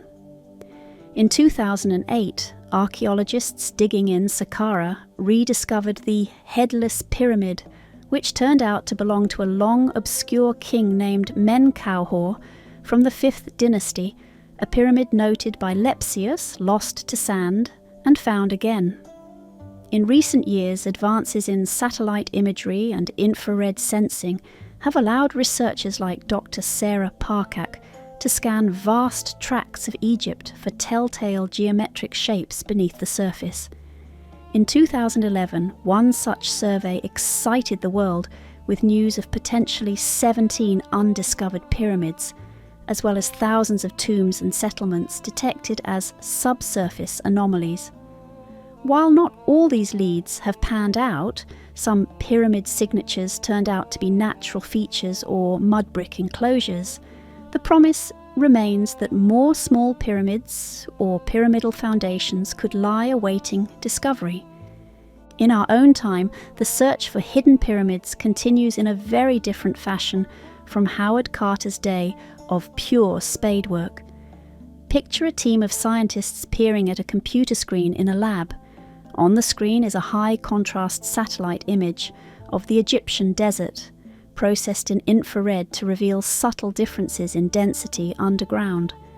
Amid the washes of grey and black representing sand and rock, a lighter rectangle or symmetrical mound catches their eye, something human-made perhaps, beneath a layer of soil. Excitement buzzes in the room. An expedition is planned. Out in the field under the same blazing sun that beat down on Khufu's work gangs, archaeologists unload ground-penetrating radar equipment. They methodically walk the device over the suspect area in a grid pattern. The radar pulses into the ground and reflects back. On a monitor, a ghostly outline appears. Straight lines, maybe even the angles of a square structure buried a few meters below. The team breaks into a smile. It seems a buried monument is indeed there. Carefully they begin to dig, brushing aside sand that has been undisturbed for ages. In a few days they uncover the corner of a wall made of limestone blocks. As more sand is cleared, a small platform comes to light. Could it be the base of a pyramid? Weeks of excavation reveal a pyramidion stone, the capstone fallen and buried, and an inclined side of what was once a pyramid about 20 meters at the base. The hieroglyphs on a fragment of block give a clue to the owner, perhaps a minor king of a chaotic era or the tomb of a queen whose name was never recorded in surviving lists. A new pyramid has entered the catalogue of Egypt's royal tombs, not new in age, but new in our knowledge. Each such find, rare as they are, sparks headlines and imagination around the world. It reminds us that the sands still hold secrets, that even after 2 centuries of scholarly exploration, we haven't completely exhausted the legacy of the pyramid builders. The use of satellites and radar is like a conversation across time between the pyramid builders and us. They, the ancient Egyptians, aligned their pyramids with the stars and cardinal points, believing in a cosmic harmony. We, with eyes in the sky, search for their works with the tools of cosmic technology. There is a nice symmetry in that. And every time we find even a foundation trench or a portion of a long-lost pyramid, we are reminded that impermanence and endurance dance together in Egypt's story. Many pyramids have crumbled or vanished, yet traces remain, and as long as those traces exist, the pyramid's tale continues to evolve. Ultimately, the question, why doesn't Egypt have more pyramids, leads us to a deeper appreciation of those pyramids that do grace the Egyptian sands. Their rarity is not an accident, but a result of all the complex forces we've traced. It's often said that knowledge of limits is what separates a great society from a self-destructive one. Perhaps the ancient Egyptians, after a point, understood their limits, or were forced to confront them. They realized that endless pyramid building was unsustainable, either materially or spiritually. They adapted, changed course, and explored new ways of commemorating their dead and celebrating their kings. And so the pyramids stand isolated, magnificent singular peaks of achievement rather than a continuous mountain range. Now we return to the silent desert, in our mind's eye, at the break of dawn. The eastern sky blossoms from black to deep purple to gold. The first rays of sunlight strike the tips of Khufu's Great Pyramid at Giza and Djoser's Step Pyramid far down the river at Saqqara. In those quiet moments, these ancient giants cast long blue shadows over the cooling sands. Each shadow is a reminder of a king and an epoch, a Khufu, a Djoser, a Sneferu, and of the collective will of a people who, for a time, achieved the seemingly impossible. Beyond the reach of those shadows lies the open desert, empty of pyramids. That emptiness is as eloquent as the monuments themselves. It speaks of the ebb in the tide of time, of the fact that the fervour and conditions that raised those giants came and went and did not come again. Perhaps the very scarcity of pyramids is part of why they so seize our imagination. Had dozens upon dozens of great pyramids littered the Nile from the Delta to Nubia, maybe we would find them almost commonplace, an expected skyline. But there is only one great pyramid, flanked by only two other major pyramids at Giza, and then a scattering of smaller cousins here and there. We can name the key pyramids on our fingers. They stand unique, each has its own character and story. The Step Pyramid stands alone as the first of its kind, a lone sentinel in the sands of Saqqara. The Bent Pyramid at Darsha stands with its peculiar profile, half straight, half bent, whispering about the engineering crisis its builders faced and overcame in their own way. The Red Pyramid nearby stands serene and changeless, Sneferu's triumph and the first true pyramid. Giza's triad looms like eternal mountains, the Great Pyramid austere and massive, Khafra's slightly smaller but elegant with its surviving cap of casing, Menkar's charmingly smaller with its history of attempted demolition leaving scars. There are others, yes. The Pyramid of Yusakaf at Saqqara crumbled nearly flat. The Pyramid of Unaz, small but historically rich with its texts. The pyramids of the 5th dynasty queens, little satellites to the big ones. The mud brick pyramids of the Fayum, subdued and half melted. And the later pyramids of Nubia, standing sharp against the Sudanese sky. Each is a gem of a chapter in a very long story. Each invites wonder. If pyramids had been as common as temples or tombs, would we feel the same mystique? Unlikely. There is something profoundly poetic about their loneliness in the desert. They are like solitary sages seated in meditation, giant triangular silhouettes contemplating eternity while the world changes around them. They hint at what is possible when human aspiration reaches its loftiest heights, but also at what is transient when those heights cannot be sustained. In those ancient days, the Egyptians often likened a well-ruled state to a finely balanced creation. They thought if the pharaoh failed in his duties, the world could collapse into chaos. Building a pyramid was the ultimate act of balance between heaven and earth, between the immense weight of stone and the delicate alignments of astronomy, between the back-breaking toil of thousands and the soaring hopes invested in the final product. It required a delicate balance in society as well. The farmers had to produce enough surplus to feed labourers. The bureaucracy had to function with precision to gather materials from across the realm. The nobles had to cooperate. The priesthood had to sanction the effort. And the environment had to cooperate with good harvests. If any of those factors faltered, the enterprise would strain or fail. In a way, a pyramid was a barometer of the health of the kingdom. The huge pyramids arose only when all conditions were optimal. Their absence in later times underscores how rarely such conditions converge. And what of human ambition? The pyramids undeniably represent a kind of supreme ambition, an attempt to cheat death through monumentality, to make a hill of man-made stone that will resist the ravages of time. And for a remarkable span, they have done so. Yet tomb robbers and decay still reached within, teaching a humbling lesson that no matter how grand our works, absolute permanence is an illusion. The pharaohs sought immortality through those stones and largely achieved it, but not exactly as they imagined. They live on not as sovereigns enjoying their grave goods in the afterlife, but as names in history and as mummies in museums, as characters in our stories. The impermanence of their original intentions does not diminish the awe we feel. In fact, it adds a layer of poignancy.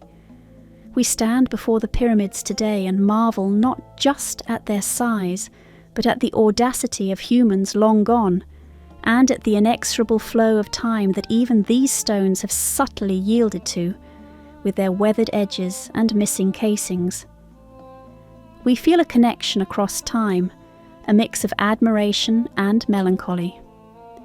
The scarcity of pyramids in Egypt tells us that such peaks of human endeavour are rare by nature.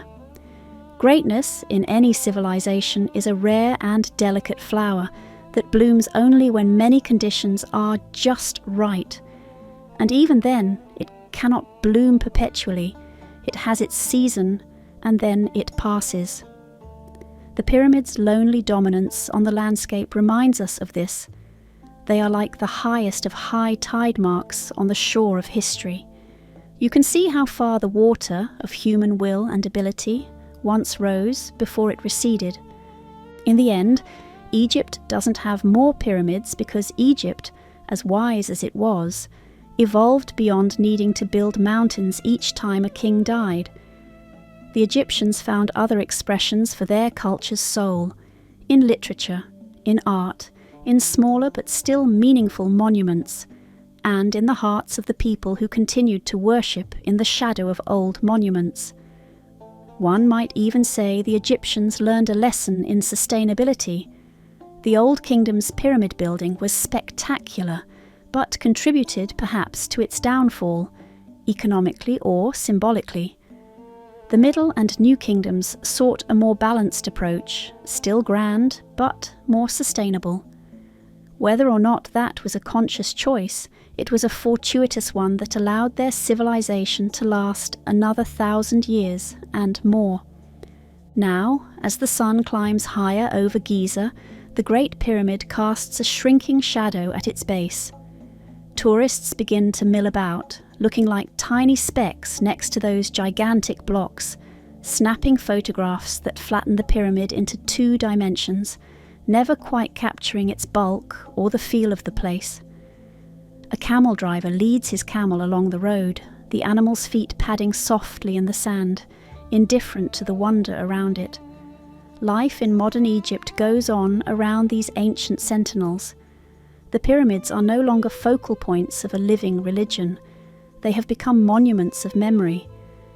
And yet, their presence is powerful. The rarity of their kind means that to see them in person is an experience few forget. They inspire not just because they are big. Many things in our modern world are big, but because they are full of meaning, and because they stood at the crux of so many human stories.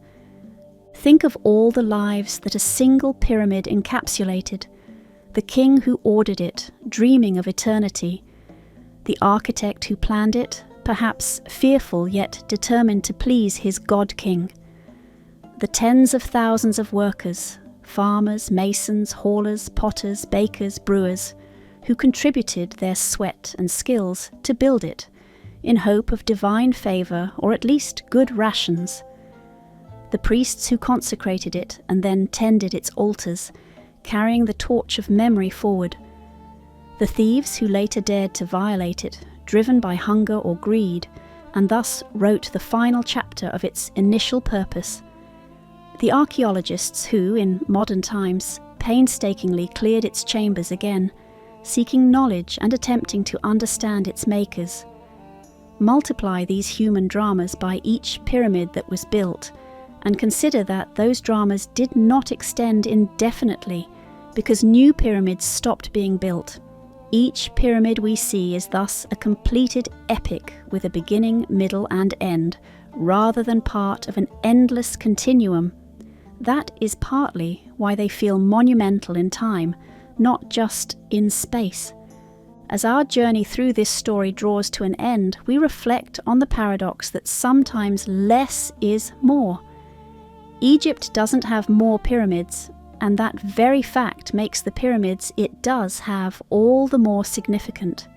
They carry the weight of history that could have been spread over a larger number of monuments, but instead is concentrated in a few. They are precious rarities. Their endurance is a stroke of luck and design. Their survival is a dialogue between the intentional, their solid construction, and the circumstantial, sands preserving them, later peoples valuing them enough not to dismantle them entirely. The giants rose and the giants fell, not literally, for most still stand, but in the sense that the era that produced them ended. The questions linger in their absence, questions of mortality and ambition, of how a society chooses to remember its dead, of what is worth pouring resources into, and what legacy really means. The pyramids tease us with those questions and remain sphinx-like in their silence. We, the living, supply the answers through our study and our imagination. In a way, the pyramids did achieve a form of immortality, not the literal one the pharaohs might have hoped. None rose bodily to live among the stars as a living god-king in the flesh, but a cultural immortality. They have made their builders and the times in which they were built immortal in human memory. 5,000 years on, we still talk about Djoser and Khufu and their architects. We still feel awe at what was accomplished, and we still feel a slight sadness that we can never see that world at its peak, except through the faint echo that is an empty pyramid. Perhaps that is the truest kind of immortality any human can achieve, to be remembered and to inspire long after one's own time. The pyramids ensured that for their kings, so why doesn't Egypt have more pyramids? Because the stars of history aligned in certain moments to raise a pyramid, and those moments, like all moments, passed. Because Egypt's people and rulers grew, adapted, and chose other paths to eternity. Because even for a civilization as mighty as the pharaohs, there were limits to what could or should be done. The rarity of pyramids is a testament to the precious, ephemeral alignment of factors that give rise to any great human achievement. It's what makes them special and what lends them their aura of mystery. The desert wind blows lightly as our narrative comes to a close. We leave that lone figure standing where we began, in the quiet company of the pyramids as the day's first light breaks. The giants of stone keep their own counsel, as they have for ages. In their looming silence and in the vacant sands around them, we find a profound answer. Great things are rare. The pyramid's existence and the absence of more like them tell a story of impermanence, ambition, and the delicate balance required for greatness to rise. It is a story written in stone and sand, in light and shadow, and as long as those forms endure on the horizon, mankind will continue to ponder their rise and marvel at their solitude, learning again and again that sometimes the finest chapters of our history derive their power as much from what does not continue as from what does, from the silence after the music as much as from the music itself. The pyramids of Egypt stand, in the end, as eternal witnesses to the peaks of human aspiration and to the wisdom of knowing that such peaks, by their nature, cannot fill the whole landscape of time.